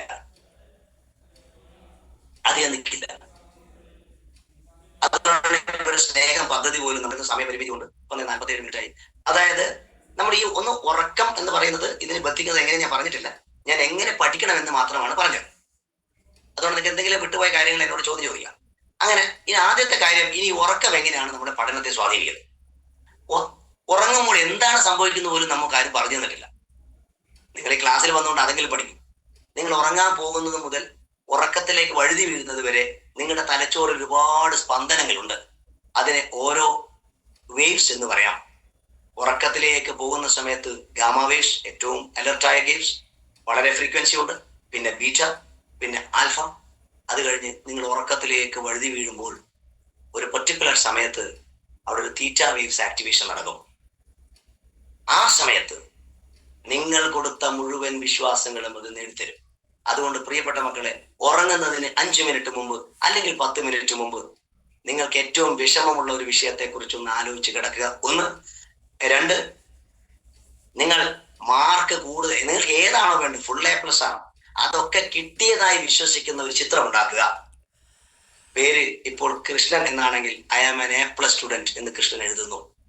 പറ്റുമെങ്കിൽ അവന് ഫോട്ടോ വെക്കുന്നു. അവിടെ അവന് കിട്ടുന്ന ഒരു മൊമെന്റോ വരച്ചു വെക്കുന്നു. നിങ്ങൾ വിചാരിക്കും ഒരു മണ്ടൻ പരിപാടിയല്ലേ? അല്ല. നിങ്ങൾ അത് വരച്ചു വെച്ച് മനസ്സിൽ വിശ്വസിച്ച് ഒന്ന് ഉറങ്ങുന്നു. ഈ തീറ്റ വേവ്സിന്റെ ഫ്രാക്ഷൻ ഓഫ് എ സെക്കൻഡിൽ അത് അച്ചീവ് ചെയ്യേണ്ട എല്ലാ വഴികളും നിങ്ങളുടെ തലച്ചോറെടുക്കും, നിങ്ങളുടെ പെർമിഷൻ ഇല്ലാതെ. അത് കഴിഞ്ഞ് നിങ്ങൾ ദീർഘമായ ഉറക്കത്തിലേക്ക് വരുമ്പോൾ ഡെൽറ്റ വേവ്സ് എന്ന് പറയും. അവിടെ ഒന്നും സംഭവിക്കുന്നില്ല. നമ്മൾ മതിമറന്നുറങ്ങുന്നു. പരീക്ഷാ സമയത്ത് നമുക്ക് നഷ്ടമാകുന്നത് ഈ മതിമറന്നുറങ്ങലാണ്. നിങ്ങൾ മതിമറന്നുറങ്ങണം. മുഴുവൻ സമയമല്ല, ആ ഉറക്കത്തിന്റെ ആ സൈക്കിൾ 5 സൈക്കിളാണ്. ആ ഒരു സൈക്കിളിൽ അത് ഉറങ്ങിയേ പറ്റും. എന്നിട്ട് നിങ്ങൾ എഴുന്നേൽക്കുന്നു. ഇനിയാണ് അടുത്ത രസകരമായ കാര്യം. എഴുന്നേറ്റ ഉടനെ മറ്റൊന്നും ചിന്തിക്കരുത്. എഴുന്നേറ്റ ഉടനെ നിങ്ങൾ നേടിയ A+ അത് നിങ്ങൾക്കുണ്ടാക്കുന്ന സന്തോഷത്തെ വെറുതെ ഒന്ന് ഉണ്ടാക്കി നോക്കുക. എന്നിട്ട് ചങ്കൂറ്റത്തോടെ പറയുക, I am an A+ student. പലരും പറയുന്നത് ഒരു മണ്ടത്തരാണ്. അത് പറയാൻ മക്കളെ പ്രേരിപ്പിക്കണം. എന്നിട്ട് അങ്ങനെ പറയുമ്പോൾ ഈ തീറ്റ വേവ്സ് ആക്ടിവേറ്റ് ചെയ്യുന്ന സമയം എന്ന് പറയുന്നത് 5 മണി മുതലാണ്. അത് ഏറ്റവും കൂടുതൽ ആക്ടിവേഷൻ നടക്കുന്നത് 3:30-ക്കാണ്. രാവിലെ 3:30 മുതൽ ആണ്. അതുകൊണ്ട് നിങ്ങൾ അങ്ങനെ എഴുന്നേൽക്കരുത്. ഞാനൊക്കെ 3:30-ക്ക് എഴുന്നേൽക്കുന്ന ഒരാളാണ്. കാരണം ആ തീറ്റ വേവ്സിന്റെ ഏറ്റവും ആക്ടിവേഷൻ ഉപയോഗിക്കുന്ന ഒരാളാണ്. കാരണം ഞങ്ങൾക്ക് 5 മണി മുതൽ നമ്മുടെ ഓൺലൈൻ സെഷൻ ആരംഭിക്കും. അപ്പൊ ഈ തീറ്റ വേവ്സ് ആക്ടിവേഷൻ നടക്കുന്ന സമയത്ത് എന്താ സംഭവിക്കാന്നറിയാം? അന്ന് തലേന്നാളൊക്കെ എപ്പോഴും പഠിച്ച ആ വിഷയവുമായി ബന്ധപ്പെട്ട മുഴുവൻ മെമ്മറികളും ഈ ഫയൽസ് എടുത്തോളിക്കും. He's cleansing the files. അതുകൊണ്ട് ബ്രാഹ്മ മുഹൂർത്തത്തിൽ എഴുതേക്കാമെന്ന് നമ്മോട് പറയുന്നത് സുബഹ് നിസ്കാരം അതിനാണ്, രാവിലെ അമ്പലങ്ങൾ തുറക്കുന്നതിനാണ്. അതുകൊണ്ട് രാവിലെ നിങ്ങളുടെ സ്പാൻ ഓഫ് ടൈം ഒരു 5-ന് തുടങ്ങി 6 മണി വരെ ദയവ് ചെയ്ത് രക്ഷിതാക്കൾ ആ സമയത്ത് കുട്ടിക്ക് മൊബൈൽ കൊടുക്കരുത്, അവരെ TV കാണിക്കരുത്. ഇനി എനിക്ക് നിങ്ങളുടെ അഭ്യർത്ഥന, വരുന്ന പരീക്ഷ വരെ പത്രം വായിക്കരുത്. നിങ്ങൾ ചോദിക്കും, ലോകം അറിയണ്ടേ? SLC പരീക്ഷ എഴുതുന്ന നിങ്ങൾക്ക് എന്തിനാ ലോക വിവരം? നിങ്ങളെ ക്വസ്റ്റ്യൻ പേപ്പർ തയ്യാറാക്കി കഴിഞ്ഞു. കാരണം നിങ്ങൾക്ക് മൊബൈൽ ഫോൺ കംപ്ലീറ്റ് ഒഴിവാക്കലാണ് നല്ലത്. പക്ഷെ സാധ്യമല്ല. നിങ്ങളുടെ അതിലൊക്കെ തന്നെ നിങ്ങൾ കുറച്ചുകൂടി അഡിക്റ്റ് ആണെങ്കിൽ നിങ്ങൾ പാഠങ്ങളുടെ എല്ലാ പാഠങ്ങളൊക്കെ കാണുക. നിങ്ങൾ അതിനെ യൂസ് ചെയ്യുക. അല്ലാണ്ട് അതിനെ ഒബ്ജക്ട് ചെയ്യാൻ നിങ്ങൾക്ക് പറ്റുമെന്ന് എനിക്കറിയില്ല. അതിന് പേഴ്സണലൈസ്ഡ് കൗൺസിലിംഗ് ഒക്കെ ആവശ്യം വരും. അങ്ങനെ നിങ്ങൾ ആ സമയത്ത് ആ രാവിലത്തെ 6 മണി വരെ നിങ്ങൾ പഠിക്കാനുള്ള ഒരു പ്രചോദനം ഉണ്ടാക്കുന്ന സമയമാണെന്ന് ഓർക്കുക. അതുകൊണ്ട് ആ സമയത്തായിരിക്കണം നമുക്ക് ഏറ്റവും വിഷമമുള്ള വിഷയം പഠിക്കുന്നത്. ഉറങ്ങുന്നതിന് മുമ്പ് ഉറങ്ങുക. അപ്പൊ ഒരു കുഴപ്പമുണ്ട്. ആദ്യഘട്ടത്തിൽ ഉറങ്ങുന്നതിന് മുമ്പ് ഏത് വിഷയം പഠിക്കാൻ ശ്രമിച്ചാലും വിഷമമുള്ള വിഷയമാണെങ്കിൽ എളുപ്പം ഉറങ്ങും.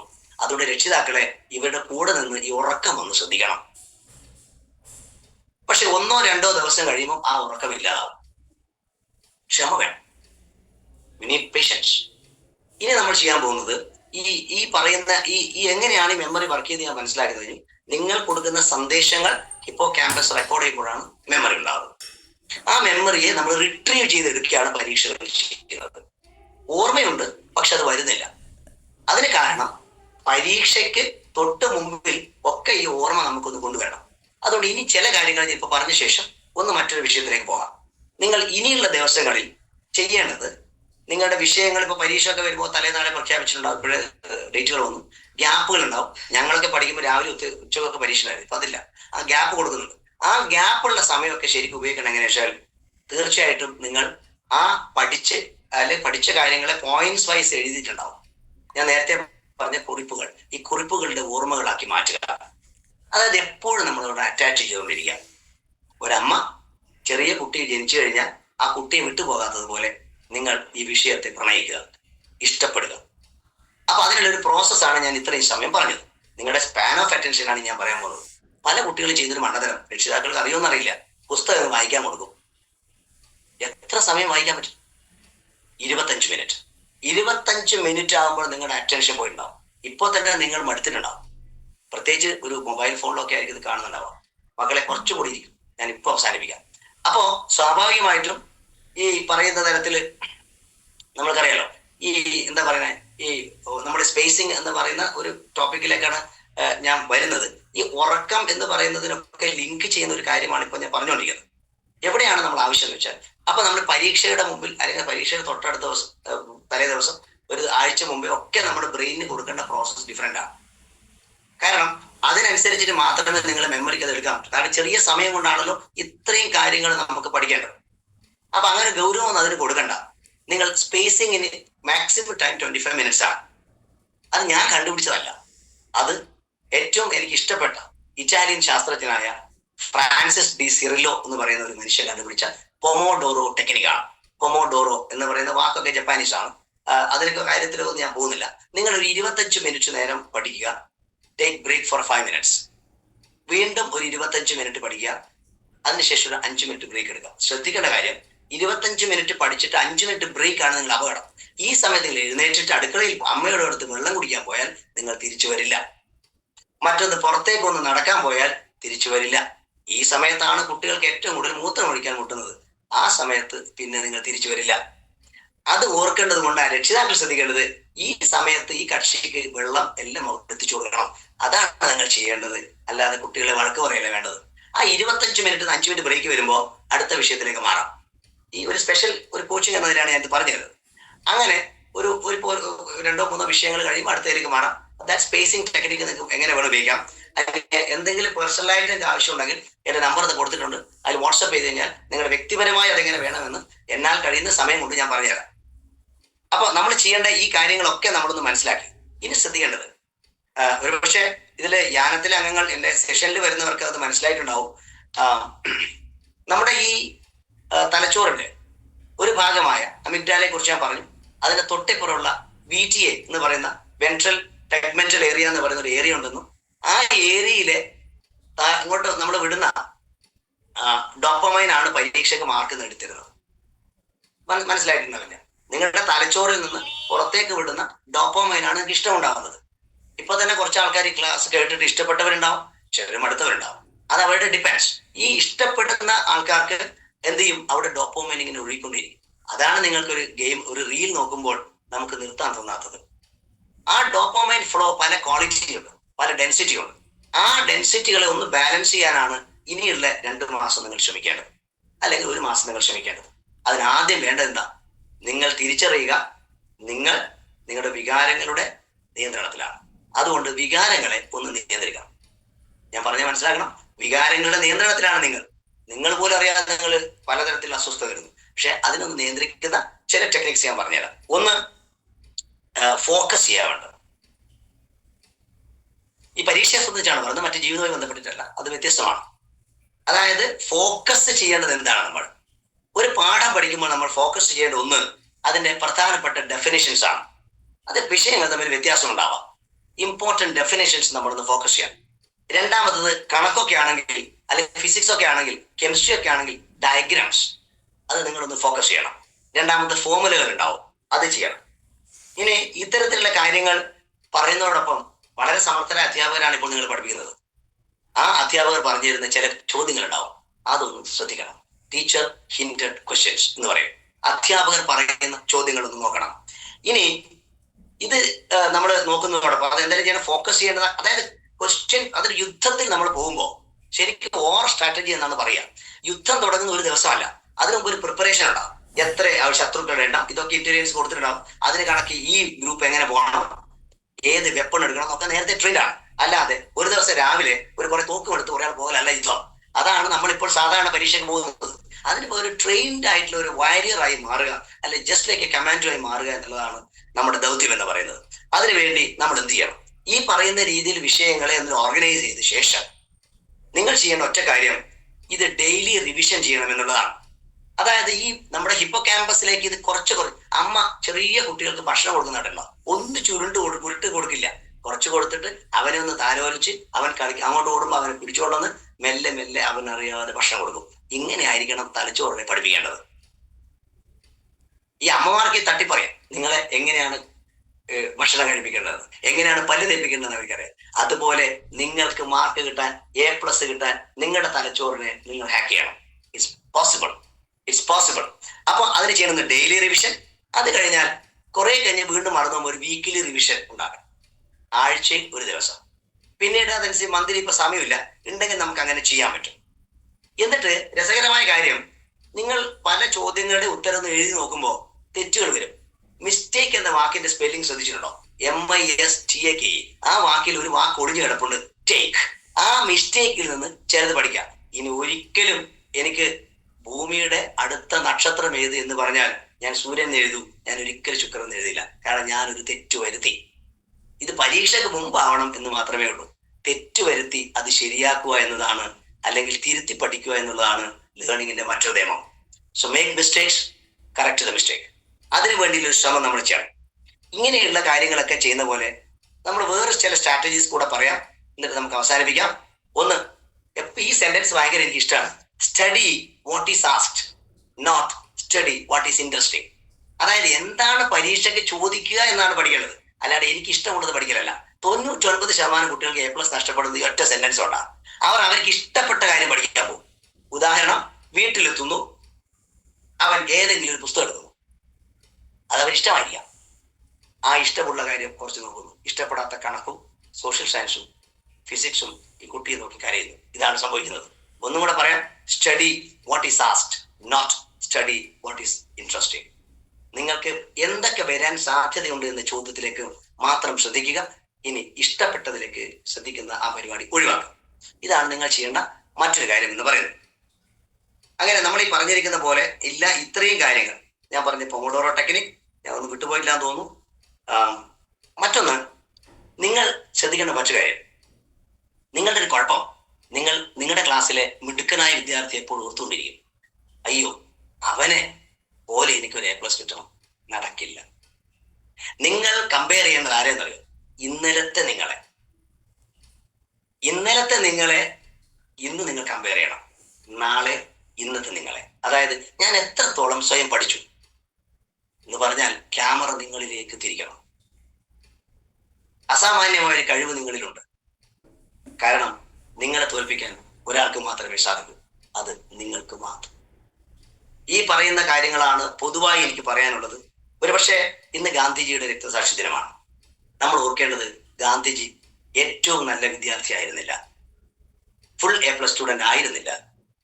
പക്ഷേ ലോകം മാറ്റിമറിച്ച ഒരു വിദ്യാർത്ഥിയായി അല്ലെങ്കിൽ ഒരു മനുഷ്യനായി ഗാന്ധിജി മാറിയത് ഗാന്ധിജിക്ക് അതിഭീകരമായ ഒരു ചവിട്ടേറ്റപ്പോഴാണ്. ഇതിന് പറയാൻ കാരണം, ആ ചവിട്ട് അദ്ദേഹത്തിന്റെ തലച്ചോറിൽ മാറ്റം ഉണ്ടാക്കുന്നു, ന്യൂറോൺസിൽ പുതിയ ന്യൂറോൺസ് ഉണ്ടാവുന്നു. അതിനെ നമ്മൾ ന്യൂറോ ജെനിസിസ് എന്നാണ് പറയുന്നത്. പുതിയൊരു തത്വശാസ്ത്രം ഉണ്ടാവുന്നു, ഗാന്ധിജി അവിടെ സൃഷ്ടിക്കപ്പെടുന്നു.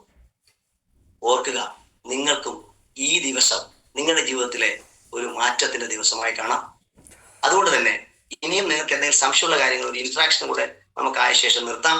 കാരണം കൂടുതൽ പറയുമ്പോൾ നിങ്ങൾ കൂടുതൽ ഇഷ്ടപ്പെടുന്നത് കുറയും. നിങ്ങൾ കൂടുതൽ ഇഷ്ടപ്പെടുന്നു, ഞാൻ നിങ്ങളെ ഏറെ ഇഷ്ടപ്പെടുന്നു, രക്ഷിതാക്കളെയും കുട്ടികളെയും. നമുക്ക് ചോദ്യങ്ങളിലേക്ക് വരാം. പൊതുവായ കുറെ കാര്യങ്ങളാണ് പറഞ്ഞത്. ഇനി എന്തെങ്കിലും ഉണ്ടെങ്കിൽ നമ്പറുണ്ട്, can contact me personally through WhatsApp or if I have time I will answer for your questions. Or to finish, ഏതായാലും വളരെ സന്തോഷത്തോടെ ഇത്രയും നിന്ന ഈ പ്രേക്ഷകർക്ക് എന്റെ അകമഴിഞ്ഞ നന്ദി.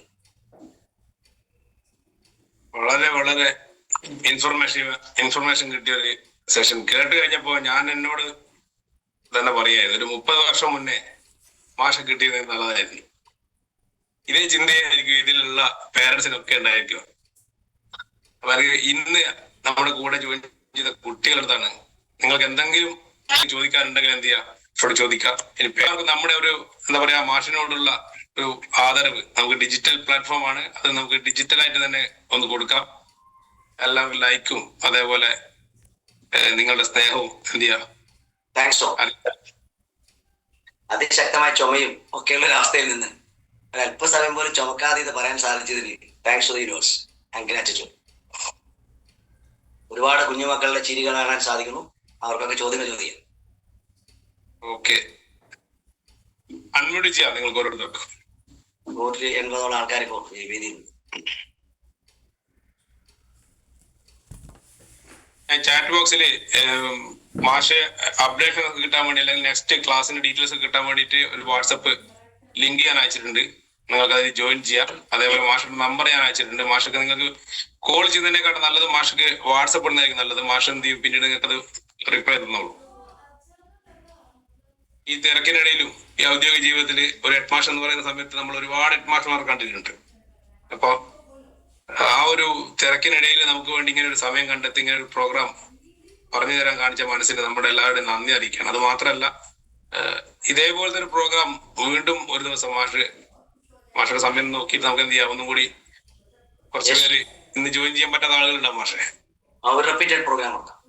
അതെ, ഏതായാലും ഇതിന്റെ റിസൾട്ട് നമുക്ക് കിട്ടാൻ വേണ്ടി ഒരുപാട് മാസങ്ങളൊന്നും കാത്തു നിൽക്കേണ്ട ആവശ്യമില്ല. ഒരു 4-5 മാസം കൊണ്ട് നമുക്ക് അതിന്റെ റിസൾട്ട് കിട്ടും. അപ്പൊ നമ്മൾ ചെയ്യേണ്ടത്രേ ഉള്ളൂ, പഠിക്കാൻ താല്പര്യമുള്ള കുട്ടികളെയും അവരുടെ പേരൻസിനെയും എന്ത് ചെയ്യുക, ഈ സൂമിലേക്ക് ഒന്ന് ജോയിൻ ചെയ്യിപ്പിക്കുക എന്നുള്ളതാണ്. ഈ ലിങ്കൊക്കെ ഷെയർ ചെയ്ത ഒരുപാട് നമ്മുടെ യാനം അംഗങ്ങൾക്ക് അവർക്ക് ഒരു നന്ദി. ഇല്ലെങ്കിൽ 10-200 പേരൊക്കെ 10-150 പേരൊക്കെ വരിക. Great of it. ഇതിൽ ആർക്കെങ്കിലും എന്തെങ്കിലും ചോദ്യങ്ങളുണ്ടോ? ഓക്കെ, ആരാ പറയുന്ന? മോന്റെ പേരെന്താ? പവർഫുൾ എന്ന് പറഞ്ഞ മോന്റെ പേരെന്താ? ശ്രീജ എന്നൊരു ഡിവൈസ്. എവിടെയാണ് മോന്റെ സ്ഥലം? അഭിനവിന്റെ സ്ഥലം എവിടെ? കൂത്തുപറമ്പ്. എന്റെ ശിഷ്യനായിരിക്കും. ഏത് സ്കൂളാ പഠിക്കുന്നത്? കൂത്തുപറമ്പ. സോറി, കുടുംബത്തിലെ കൂത്തുപറമ്പ്. എന്റെ ബ്രെയിനിൽ കൂത്തുപറമ്പ് ഇവിടെ റെക്കോർഡ് ചെയ്യപ്പെടും. സോറി. എത്ര ക്ലാസ്സിലാണ് പഠിക്കുന്നത്? 10ല്.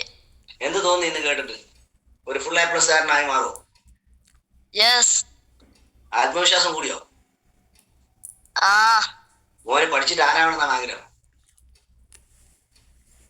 പോലീസ്. Very good. ഒരു IPS ഓഫീസർ ആവട്ടെ.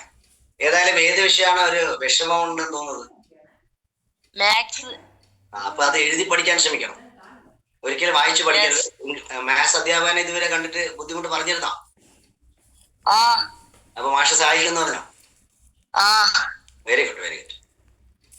അപ്പൊ ഓക്കെ, എന്തെങ്കിലും ആവശ്യമുണ്ടെങ്കിൽ വിളിച്ചോ. അപർണ മേഡം എന്റെ പേര് അപർണയാണ്. നൈനേന്റെ മോളാ. Oh great. Okay, okay. You are from Delhi no? ഞാൻ ഡൽഹിയിലാ. എനിക്കിപ്പോ വീഡിയോ ഓപ്പൺ ആക്കാൻ പറ്റില്ല, എനിക്ക് താങ്ക്സ് പറയാനായിട്ടാണ് സാധനം. കാരണം ഇപ്പൊ എക്സാം ഒക്കെ എടുത്തിട്ടുണ്ടെങ്കിൽ എന്റെ ഫൈനൽ ഇയറും കൂടിയാണ്. നല്ലൊരു ക്ലാസ് ആയിട്ട് ലൈക്ക് മോട്ടിവേറ്റഡ് ആയിട്ട് ഭയങ്കരമായിട്ട് തോന്നി. കാരണം എക്സാം എടുത്ത് കുറച്ച് ടെൻഷനൊക്കെ ആയിട്ട്, ഫൈനൽ ആയതുകൊണ്ട് കുറച്ച് ടെൻഷനൊക്കെ ആയിട്ട് ഭയങ്കരമായിട്ട് ഇരിക്കായിരുന്നു. ഇപ്പൊ എങ്ങനെ മുന്നോട്ടേക്ക് എന്താവും, എങ്ങനെ തലച്ചോറിലെല്ലാം കേറ്റും എന്നൊക്കെ ഭയങ്കര ഒരു ഇതായിട്ട് ഇരിക്കുമ്പോ ഈ ക്ലാസ് കേട്ടപ്പം വെരി മച്ച് മോട്ടിവേറ്റഡ്. കാരണം എനിക്ക് മൺഡേ എനിക്കൊരു ടെസ്റ്റും കൂടി ഉണ്ടായിരുന്നു. അപ്പൊ അതിനെങ്ങനെ പഠിക്കുന്നൊക്കെ വിചാരിച്ചിരിക്കുമ്പോഴായിരുന്നു സാറിന്റെ ഈ ഒരു ക്ലാസ് കേട്ടു. ഭയങ്കരമായിട്ട് ഗ്രേറ്റ്ഫുൾ ആണ് സാറിനോട് ഇപ്പൊ. Thank you sir. Wish you all the best also ഞങ്ങളുടെ എല്ലാവരുടെ ഭാഗത്തും. Thank you sir. Next. Hello sir. Yes, who speaking? ആരാണ്? ഞാന് നവതേജ് എന്ന് പറയുന്ന കുട്ടീന്റെ അമ്മയാണ്. എവിടെയാണ് സ്ഥലം? എന്റെ സ്ഥലം പാനൂര്. പറഞ്ഞു. ആ, ഞാന് മകന്റെ കൂടെ ഇരുന്ന് ക്ലാസ് കേട്ട് മാഷോട് വളരെയധികം നന്ദിയുണ്ട്. ഇങ്ങനെ ഒരു ക്ലാസ് കേൾക്കാൻ കഴിഞ്ഞതിൽ ഞങ്ങൾ പഠിക്കുന്ന സമയത്ത് ഇങ്ങനെ ഒരു ക്ലാസ് കിട്ടിയിട്ടുണ്ടായിരുന്നെങ്കിൽ എന്ന് ആശിച്ചു പോയി. കാരണം നല്ല നല്ല ഒരുപാട് ടീച്ചേഴ്സ് ഞങ്ങൾ ക്ലാസ് എടുത്തിട്ടുണ്ട്. ഞാനും ഒരു അധ്യാപികയാണ്. അപ്പൊ എങ്ങനെ ഒരു കുട്ടീനെ ഇങ്ങനെ മനസ്സിലാക്കാൻ പറ്റും? സാറിന് ഒരുപാട് നന്ദി. ഇങ്ങനെ ഒരു ക്ലാസ്സിൽ പങ്കെടുക്കാൻ പറ്റിയത് ദൈവാനുഗ്രഹം കൊണ്ടാണ് ഞാൻ വിശ്വസിക്കുന്നുണ്ട്. ഞാനൊരു UP സ്കൂളായിരുന്നു. ഇപ്പൊ ഒരു പോസ്റ്റിന്റെ പ്രശ്നം ഉള്ളത് കൊണ്ട് ഇതിലാണുള്ളത്. ടീച്ചറൊക്കെ നമ്മളെ ഈ ഓർഗനൈസേഷനോട് അസോസിയേറ്റ് മോർണിംഗ് സെഷൻസിന്റെ ഓക്കെ മാഷ, എന്തായാലും എനിക്ക് മാഷ നേരിട്ട് കാണണമെന്ന് ഒരു ആഗ്രഹമുണ്ട്. ചെറിയ മോളെയും ഞാൻ പറഞ്ഞിട്ട് മോളെയും കൊണ്ട് മാഷ അടുത്ത് വരണമെന്നുണ്ട്. ഒരുപാട് മാറ്റം മാഷ്ക്ക് കുട്ടികളിൽ ഉണ്ടാക്കാൻ പറ്റുമെന്ന് ഞാൻ വിശ്വസിക്കുന്നുണ്ട്. മാഷ ഒരു ക്ലാസ് കൊണ്ട്. കാരണം ഈ ഒരു കാലഘട്ടത്തില് അധിക കുട്ടികൾ ഈ മൊബൈൽ ഫോണില് ഭയങ്കര അഡിക്റ്റഡ് ആയിട്ടാണ് ഉള്ളത്. അപ്പൊ ഇതിൽ നിന്ന് ആ കുട്ടികളെ നമുക്ക് തിരിച്ചു കൊണ്ടുവരണം. അപ്പോ അതിന് മാഷ പോലത്തെ അധ്യാപകർ തന്നെ വേണം. ഈ ഒരു കാലഘട്ടത്തിൽ എനിക്ക് തോന്നുന്നു ആത്മാർത്ഥത കുറവായിരിക്കാം. കുറച്ചൊക്കെ അധ്യാപകർക്ക് എനിക്കത് ഫീൽ ചെയ്തതാണ്. ചെറിയൊരു സ്വാർത്ഥത എവിടെയോ വന്നിട്ടുണ്ട്. പഴയ അധ്യാപകരിൽ നിന്നും വ്യത്യസ്തരാണ് ഇന്നത്തെ അധ്യാപകര്. അപ്പൊ നമ്മളെ മക്കളെ നമുക്ക് തിരിച്ചു കൊണ്ടുവരണം. അവരെ ഭാവിയിലേക്ക്. നാളെ അവരെ ഇത് റിഗ്രറ്റ് ചെയ്യാൻ പാടില്ല, നഷ്ടപ്പെടുത്തിയ ബാല്യത്തിനെ കുറിച്ച് ഓർമ്മിച്ചിട്ട്. അതുകൊണ്ട് മാഷ്ക്ക് ഹൃദയത്തിന്റെ ഭാഷയില് ഞാൻ നന്ദി പറയുന്നു. ടീച്ചറൊക്കെ നമ്മുടെ വലിയ പ്രസ്ഥാനമാണ്. ഞാൻ ഒരുപാട് ആൾക്കാരിലെ ഈ മൊബൈൽ അഡിക്ഷൻസ് ഒക്കെ അതിനെ കുറിച്ചൊക്കെ നമ്മൾ ശ്രമിച്ചോണ്ടിരിക്കുന്നത്, വെറുതെ പറയല്ല. മാഷ നേരിട്ട് കാണാൻ ഇപ്പൊ മകനെ കോൺടാക്ട് ചെയ്യാന്നൊക്കെ. കുറുമാത്തൂരാണ് ഞാൻ സ്കൂള്. അത് ഞാൻ വിളിച്ചാൽ ശരി മാഷ, thank you so much. Hello sir, ഞാന് ഋത്തിക സുജിത്ത്. ഞാന് ജംഷഡ്പൂരില് താമസിക്കുന്നതാണ്. അപ്പോ എനിക്ക് ആക്ച്വലി അറ്റൻഷൻ സ്പാൻ ചിലപ്പോ കുറച്ച് കുറവ് ഉണ്ടാവും. അപ്പൊ ഇപ്പൊ ഞാൻ +1 ഞാൻ പഠിക്കുന്നത്. അപ്പോ the method that you told us, the pomodoro method, എനിക്ക് അത് കേട്ടിട്ട് I think that I will try it out. Because I think അത് ചെയ്താല് എനിക്ക് കൂടുതൽ അറ്റൻഷൻ കിട്ടും. പിന്നെ എനിക്ക് actually when I study I like to explain myself കി ഇതെന്താണ്, ഇത് എങ്ങനെയാണ്, ഇത് എന്താ പർപ്പസ് ആണ്. അത്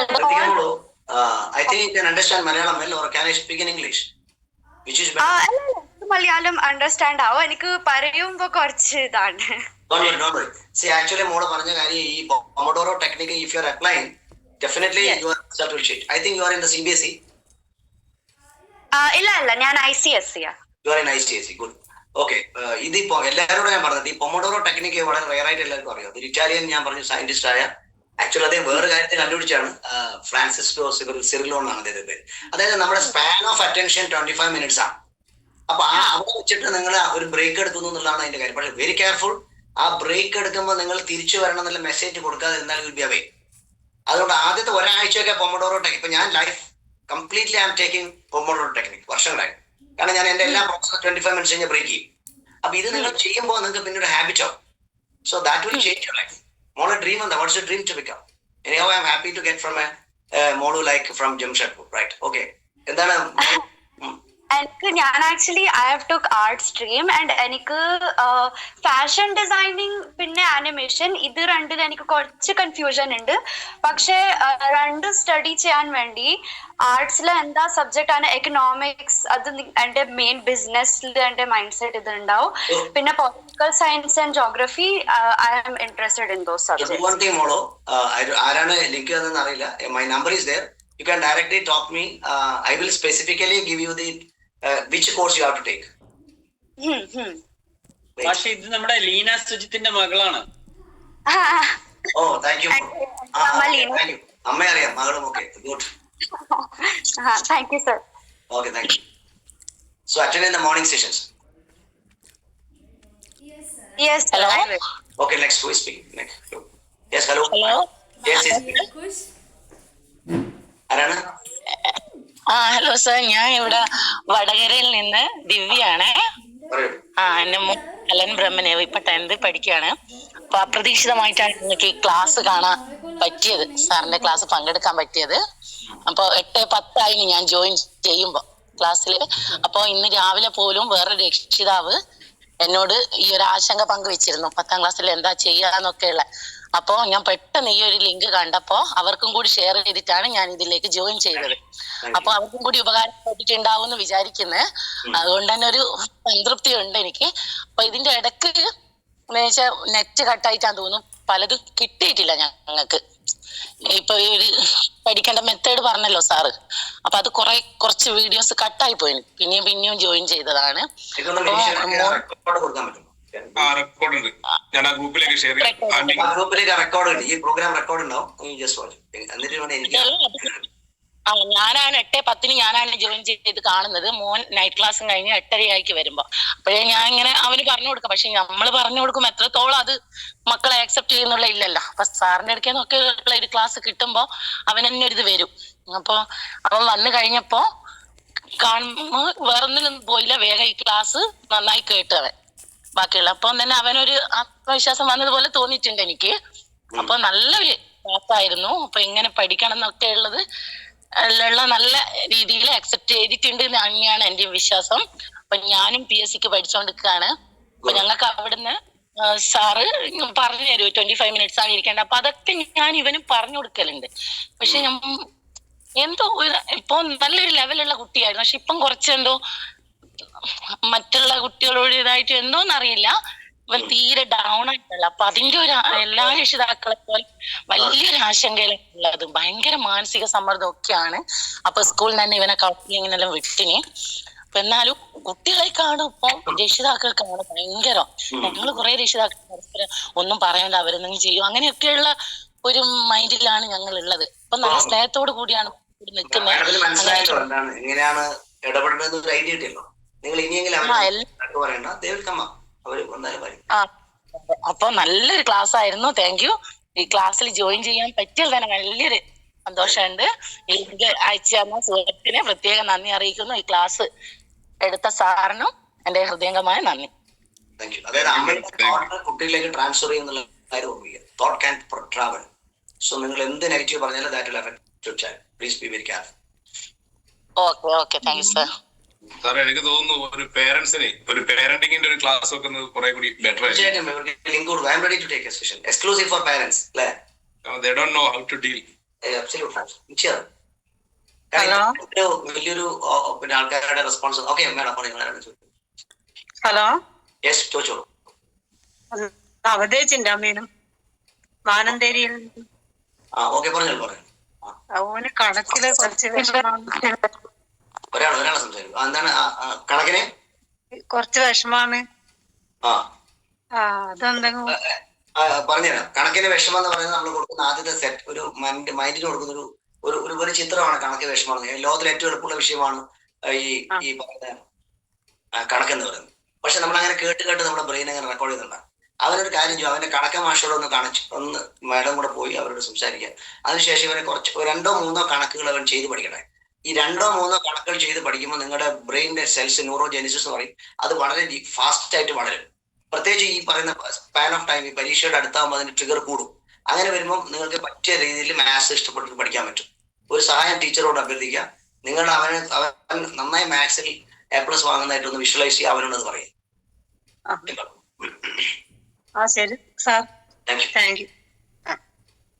ഹലോ സാർ. ഞാൻ എന്റെ മോക്കിന്റെ ക്ലാസ്സിന് ജോയിൻ ചെയ്യാൻ പറ്റിയിട്ടില്ല. നൈറ്റ് ക്ലാസ് ഉണ്ടായിരുന്നു. ഇപ്പൊ അതുകൊണ്ട് ക്ലാസ് എടുക്കാനേക്കാളും കൂട്ടാൻ പോകേണ്ടതുകൊണ്ട് കുറച്ചു നേരം ക്ലാസ്സിന് അറ്റൻഡ് ചെയ്യാനും പറ്റിയിട്ടില്ല. പിന്നെ അവക്ക് പൊതുവെ കുറച്ച് മടിയാണ്, കുറച്ചൊന്നല്ല കുറച്ചധികം മടിയാണ് പഠിക്കാൻ. പിന്നെ അങ്ങനത്തെ ഒരു ടെൻഷനോ കാര്യങ്ങളൊന്നുമില്ല. എന്നാ ഞാൻ പഠിച്ചിട്ടില്ല എന്നുള്ള ഒരു ടെൻഷനോ ഒക്കെ ഉണ്ടാവതേ ഇല്ല. മടിയാണ് വായിക്കാനിരിക്കാനും അല്ല. ഞാനിങ്ങനെ ഇപ്പൊ മാഷ ക്ലാസ് കേൾക്കുമ്പോ എനിക്കൊന്നും ഞാൻ ഒരുപാട് ഇങ്ങനെ ഫോഴ്സ് ചെയ്യലുണ്ട്, പഠിക്കുക.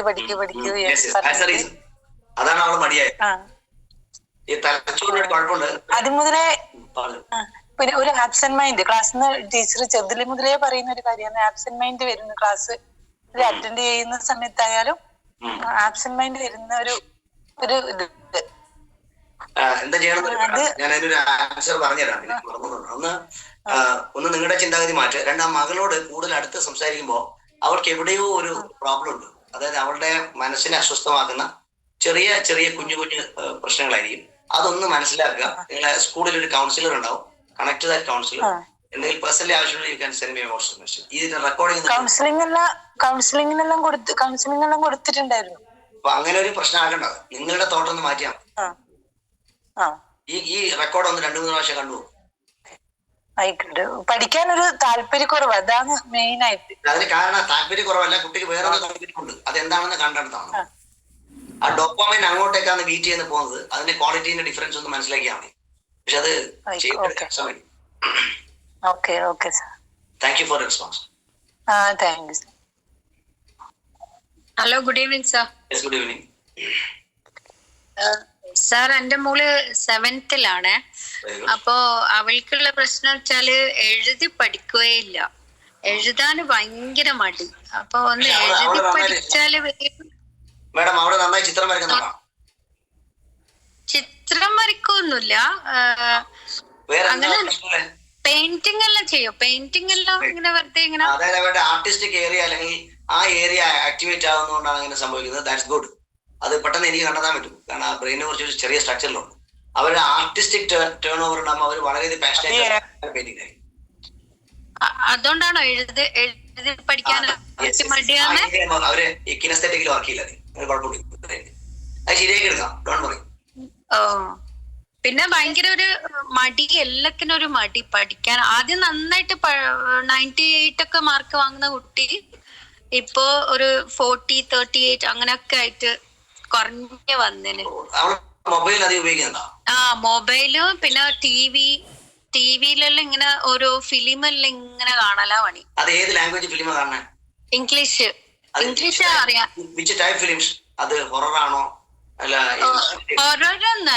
ഹൊററല്ല, കുറച്ച് എനിക്ക് തോന്നുന്നു കുറച്ച് റൊമാൻറ്റിക് പോലത്തെ എല്ലാം സീനെല്ലാം ചിലപ്പോ ഞാൻ കാണലുണ്ട്.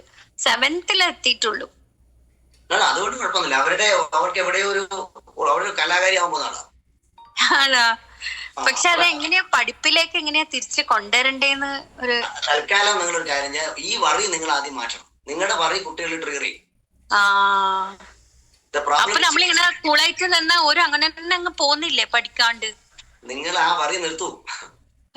അവരെ ശരിയാക്കി എടുക്കാം. കാരണം വെച്ചാൽ അവളുടെ ഒരു കാര്യം, അവളെല്ലാം തുറന്നു പറയുന്ന ആരെങ്കിലും ഉണ്ടോ? അച്ഛനും അമ്മയും ആരാ? എന്റെ അടുത്ത് എല്ലാം പറയൂ. ഇതവിടെ ഈ പ്രോഗ്രാം കേൾക്കുന്നുണ്ട് ഇപ്പൊ? ഇല്ല, അങ്ങ് TV കാണുന്ന. ഇത് കാണാതിരുന്നോണ്ടാണ് ക്ലാസ്സിൽ വരാൻ പറഞ്ഞിട്ട് വന്നിട്ടേ ഇല്ല. അങ്ങനത്തെ കുട്ടികളൊന്നും വരും. നിങ്ങൾ പഠിക്കണ്ട. നിങ്ങളുടെ സ്ഥലം എവിടെയാ? തലശ്ശേരി. ഓക്കെ, എപ്പോഴെങ്കിലും പറ്റുമെങ്കിൽ പേഴ്സണലി ഒന്ന് കണ്ടുപോകുക. ആ മോക്ക് ഒരുപാട് ടാലന്റ് ഉണ്ട്. എവിടെയോ കുട്ടിക്ക് റെക്കഗ്നിഷൻ കിട്ടുന്ന സമയത്ത് അത് കൊടുത്തിട്ടില്ല. ഇവിടെയോ that you have to find it out. Okay. Yes, thank you. Okay, thank you. ആ നമ്പറിലൊക്കെ കോൺടാക്ട് ചെയ്യുക and watch this update. Okay, sir. Thank you.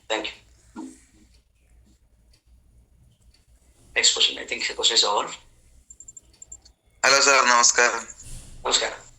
Sir, ഞാൻ രാജീവാണ്, പെരിന്തൽമണ്ണയിൽ. വൈഫിനെ വിളിച്ചിരുന്നു, അവര് കേട്ടിരുന്നു പരിപാടി? ഇല്ല സാർ, ഇന്ന് 2 പേരുടെ പറഞ്ഞതാണ്. അവരിപ്പം ഇതുവരെ കേറിയിട്ടില്ല. ഈ റെക്കോർഡ്സ് അയച്ചോളൂ. കാരണം അവരെന്നെ സമയം വാശി പിടിച്ച് കരഞ്ഞിട്ട് എടുത്തിട്ട് പോകും. അതാ പ്രശ്നം. അത് അവന്റെ കൂടിക്കൊണ്ടിരിക്കും. പിന്നെ അവൻ നിങ്ങൾ പറഞ്ഞ കാര്യം കേട്ടില്ല. അത് പിന്നെ ഇപ്പൊ വായിക്കാനെല്ലാം കുറച്ച് മടിയായി തുടങ്ങി. അവൻ ചിലപ്പോ പുസ്തകമൊക്കെ എടുത്ത് എറിഞ്ഞു കളയും, തീർച്ചയായിട്ടും ഭാഗ്യം. അങ്ങനെ എത്തിയില്ലെങ്കിൽ ഭാഗ്യം. കാരണം അവർ കുറച്ച് കഴിയുമ്പോൾ വയലന്റ് ആവും. കാരണം അവരുടെ ഡോപ്പമൈൻ വളരെ ഇപ്പൊ ആവശ്യപ്പെട്ട ഡോപ്പമൈൻ ഫ്ലോ ചെയ്യും. നിങ്ങൾ ഗെയിം കളിക്കാൻ വേണ്ടി മൊബൈൽ കൊടുക്കുന്നില്ലെന്ന് വെച്ചോ, ഉടനെ ഈ ഡോപ്പമൈൻ കിട്ടാൻ വേണ്ടിട്ട് ക്രേവ് ആവും. അതിന് ക്രേവിംഗ് എന്ന് പറയാം. അത് എന്ത് ചെയ്യുന്ന റിയാക്ട് ചെയ്ത് പറയാൻ പറ്റില്ല. ആ സമയത്ത് നിങ്ങൾ ചെയ്യേണ്ട, അവനെ 2-3 ദിവസം മൊബൈൽ കൊടുക്കരുത്. അവൻ അക്രമാസക്തനായിക്കോട്ടെ, അവൻ ഭക്ഷണം കഴിക്കാതെ ഇരുന്നോട്ടെ, ഒന്നും ചെയ്യണം. അവനെ ഒബ്സർവ് ചെയ്യാം. ക്രമേണ ഡോപ്പമൈന്റെ ആ ക്വാളിറ്റി നമുക്ക് ചേഞ്ച് ചെയ്യാൻ പറ്റും. പല അമ്മമാരും കുറച്ച് കഴിയുമ്പോൾ തന്നെ എടുത്തു കൊടുക്കും. അപ്പൊ പിന്നെ ഇത് വർക്ക്ഔട്ട് ആവില്ല. പിന്നെ അവന്റെ ബ്രെയിൻ മനസ്സിലാക്കാം. ഇന്നലെ രാത്രി ഇതുപോലെ ഒരുപാട് നേരം കരഞ്ഞു. ഞാൻ കൊടുത്തിട്ടുണ്ടായില്ല, പക്ഷെ കരഞ്ഞു കിടന്ന് ഉറങ്ങുക ഇത്. അതാണ് പക്ഷെ അത് ഒരാഴ്ചയെങ്കിലും കൊടുക്കരുത്.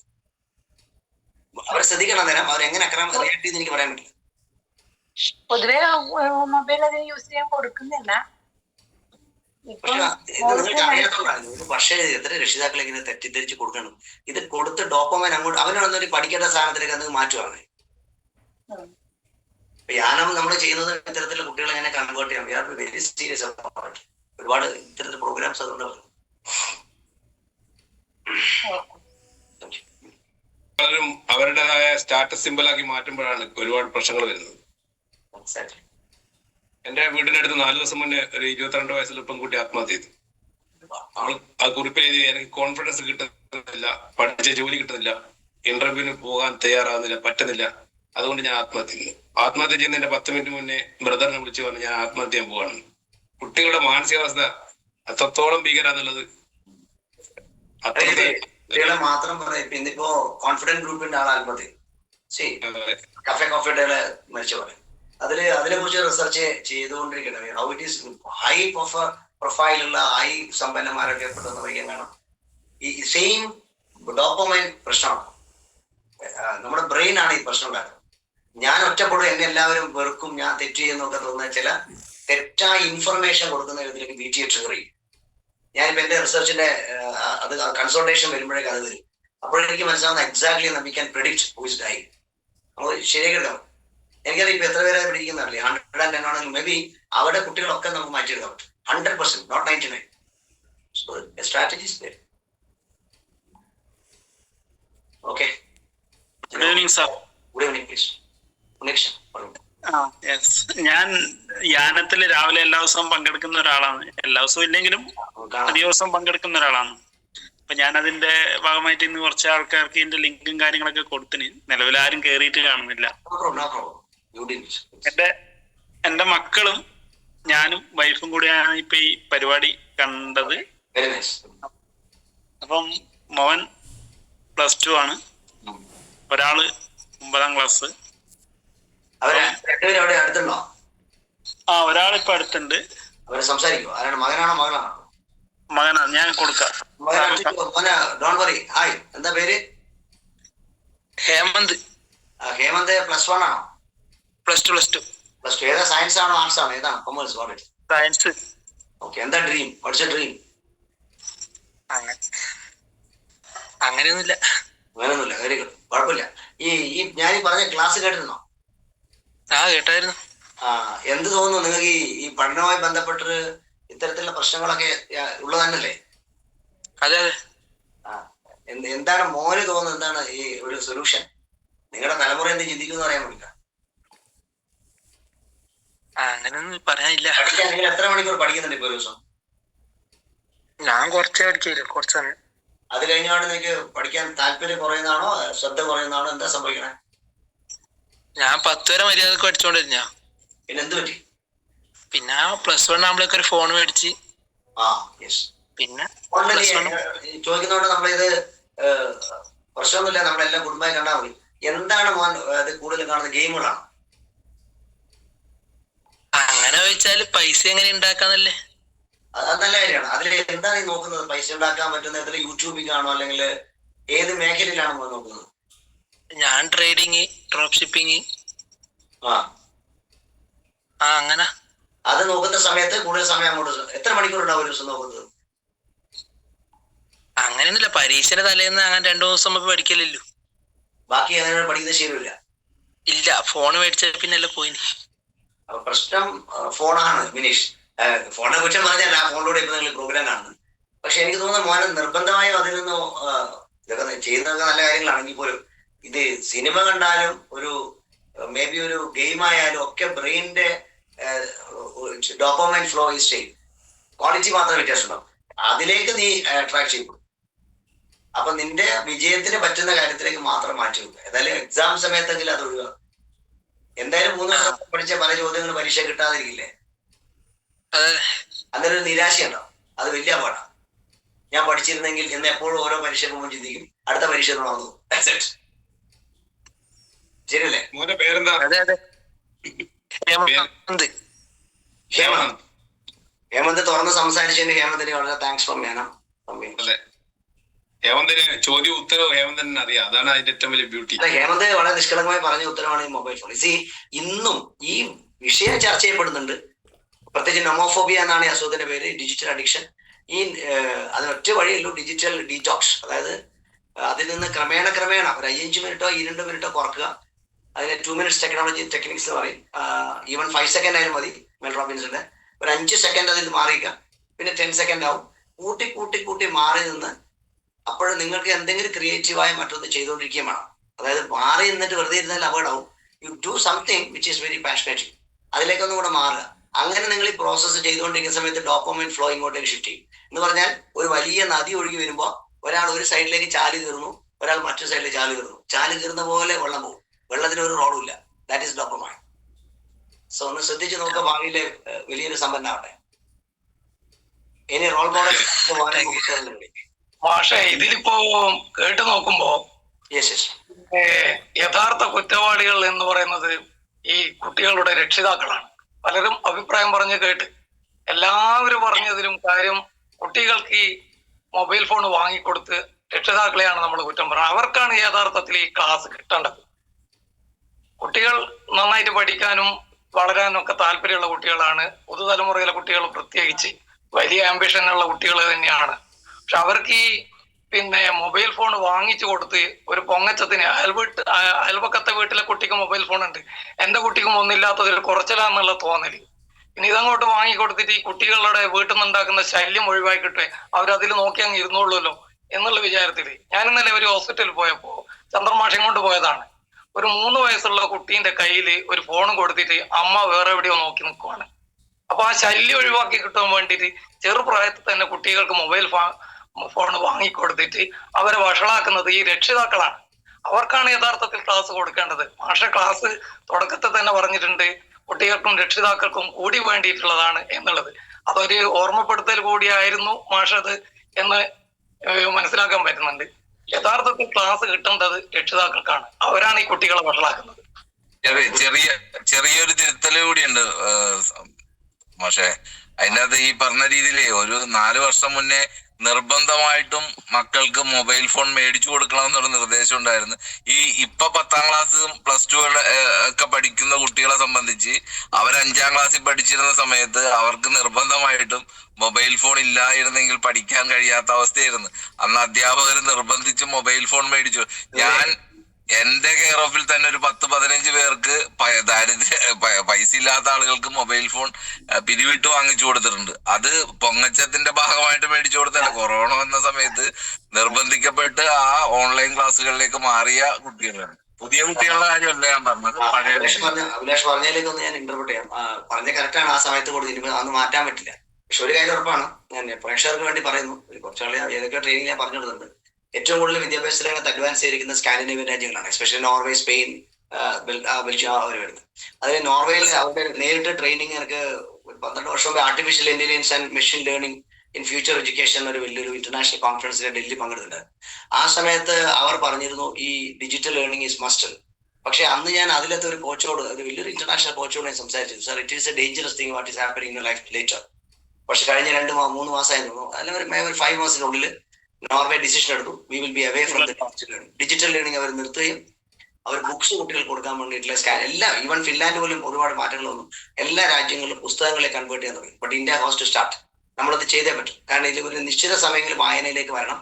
അതിനാണ് ഞങ്ങളുടെ 5 മണിക്കുള്ള പ്രോഗ്രാം ഒക്കെ നമ്മൾ വളരെ സീരിയസ് ആയിട്ട് ചെയ്യുന്നത്. Thank you for questions. അവിടെ അബ്ദുലീസ്, ഡീന, ഷാജി ഒരു ഹാൻഡ് റൈസ് ഉണ്ട്, അതുകൊണ്ട് മാത്രമാണ് മാഡത്തിന് അൺമ്യൂട്ട് ചെയ്ത് സംസാരിക്കാം. Hello sir. യെസ് സാർ, എന്റെ പേര് അശ്വത് ആണ്. എന്താണ്? ഷാജിയുടെ മോനാണ് അശ്വത്. ഞാനിപ്പോ ഡിഗ്രി പഠിക്കാണ്, BCA computer application final year ആണ്. സാറിന്റെ ക്ലാസ് ഒന്നും നല്ലതായിരുന്നു. കുറച്ചും കൂടി പഠിക്കാനുള്ള ഒരു ഇത് തോന്നിയല്ലേ? ഓക്കെ. ഡ്രീം എന്താ? What's your dream? Dream basically ഒരു ഗ്രാഫിക് ഡിസൈനർ അങ്ങനത്തെ ഒരു മേഖലയിലൊക്കെ നോക്കുന്നത്. എന്താ തോന്നുന്നത്? പഠനത്തിനൊക്കെ കോൺസെൻട്രേഷൻ കിട്ടുന്നുണ്ടോ? അല്ല കമ്പ്യൂട്ടർ പഠനം എന്തെങ്കിലും ബുദ്ധിമുട്ടിലേക്ക് പോകുന്നുണ്ടോ? കുറച്ച് കുറവാണ്. ഇപ്പൊ നിങ്ങളുടെ ഈ ChatGPT അല്ലെങ്കിൽ ജെമിനി പോലെ നിങ്ങൾ വേറെ എന്തൊക്കെ സംഭവം പഠിക്കുന്നുണ്ട്? അത് ഇതല്ല ആ മേഖലയെല്ലാം പഠിക്കുന്നു? ഇല്ല നമ്മള് അല്ലേ പഠിക്കുന്നത്. അല്ല, എയിലേക്ക് കൂടുതൽ ശ്രദ്ധിക്കുകയാണെങ്കിൽ നിങ്ങൾ പ്രൊഫഷണൽ വളരെ കൂടും ചെയ്യും. കാരണം വിത്തിൻ കൂടുതൽ സാധ്യത തൊഴിൽ ഏറ്റവും ഇന്ന് പ്രതീക്ഷിക്കാവുന്ന ഗ്രാഫിക് ഡിസൈനിങ്ങിലെ തൊഴിൽ നഷ്ടപ്പെടുത്താൻ പോകുന്ന എ ആണ്. കാരണം സെക്കൻഡുകൾക്കുള്ളിൽ നിങ്ങൾക്ക് എല്ലാം ഡിസൈൻ ചെയ്തെടുക്കാൻ പറ്റും.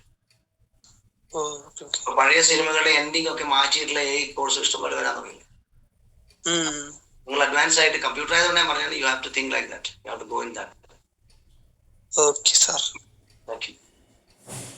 Thank you sir. Thank you very much. Still 86 waiting. Okay, അപ്പൊ ഏതായാലും 9:39 ഏതായാലും വളരെ സന്തോഷം.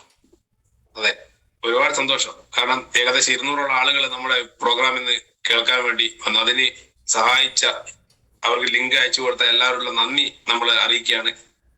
ഇതേപോലുള്ള പ്രോഗ്രാമുകൾ ഇനിയും ഉണ്ടാവും. അത് മാഷയുടെ സമയം നോക്കിയിട്ട് എന്ത് ചെയ്യുക, ഒരു ദിവസം ഫിക്സ് ചെയ്യുക. ഒരു ദിവസം പേരന്റിങ്, അതേപോലെ വേറൊരു ദിവസം ഡിജിറ്റൽ ഡീറ്റോക്സ്. മാഷ് പറഞ്ഞ വാക്ക് ഞാൻ മാഷോട് റിക്വസ്റ്റ് ചെയ്തപ്പോ ഈ പ്ലാറ്റ്ഫോം തന്നെ തരുവാണ്. കാരണം ഇമ്പാക്ട് ഓഫ് സോഷ്യൽ മീഡിയ എന്നല്ല, ഇമ്പാക്ട് ഓഫ് മൊബൈൽ ഫോണോ അങ്ങനെയൊക്കെ നോക്കുന്ന സമയത്ത് പലർക്കും പേരൻസിന് അറിവില്ലായ്മ കൊണ്ട് അവരെ ചേഞ്ച് ചെയ്യാണ് അറിയാതെ. അതിനൊരു തിരിച്ചുവരവ് ഉണ്ടാക്കി കൊടുക്കാൻ നേരത്തെ പുരുഷോത്തമൻ സാർ പറഞ്ഞതുപോലെ പേരൻസിന് ഒരു തിരിച്ചറിവ് ഉണ്ടാക്കാൻ ഞാൻ അടങ്ങുന്ന, പുറത്തുള്ള ഒരാൾ എന്നല്ല, ഞാൻ അടങ്ങുന്ന പേരൻസിന് ഒരു തിരിച്ചറിവ് ഉണ്ടാക്കാൻ ഈ ഒരു സെഷനിൽ കഴിയുന്നുണ്ടെങ്കിൽ അത് തന്നെയാണ് ഏറ്റവും മാത്രം. എല്ലാവർക്കും എല്ലാവിധ നന്ദിയും അറിയിച്ചുകൊണ്ട് വന്നു കഴിഞ്ഞാൽ കൂടുതൽ ഇന്ററാക്ട് ചെയ്യാൻ. അതുപോലെ തന്നെ മോർണിംഗ് സെഷൻസ് പുതിയ ആൾക്കാരുടെ ഉണ്ടോ? എല്ലാവരുടെയും മക്കൾ ഈ പ്രോഗ്രാം പങ്കെടുത്ത എല്ലാവർക്കും വലിയ വിദ്യാശംസകൾ നേർന്നുകൊണ്ട് തൽക്കാലം നിർത്തുന്നു. അടുത്ത പ്രോഗ്രാം വെച്ച് നമുക്ക് വീണ്ടും കാണാം. Good night.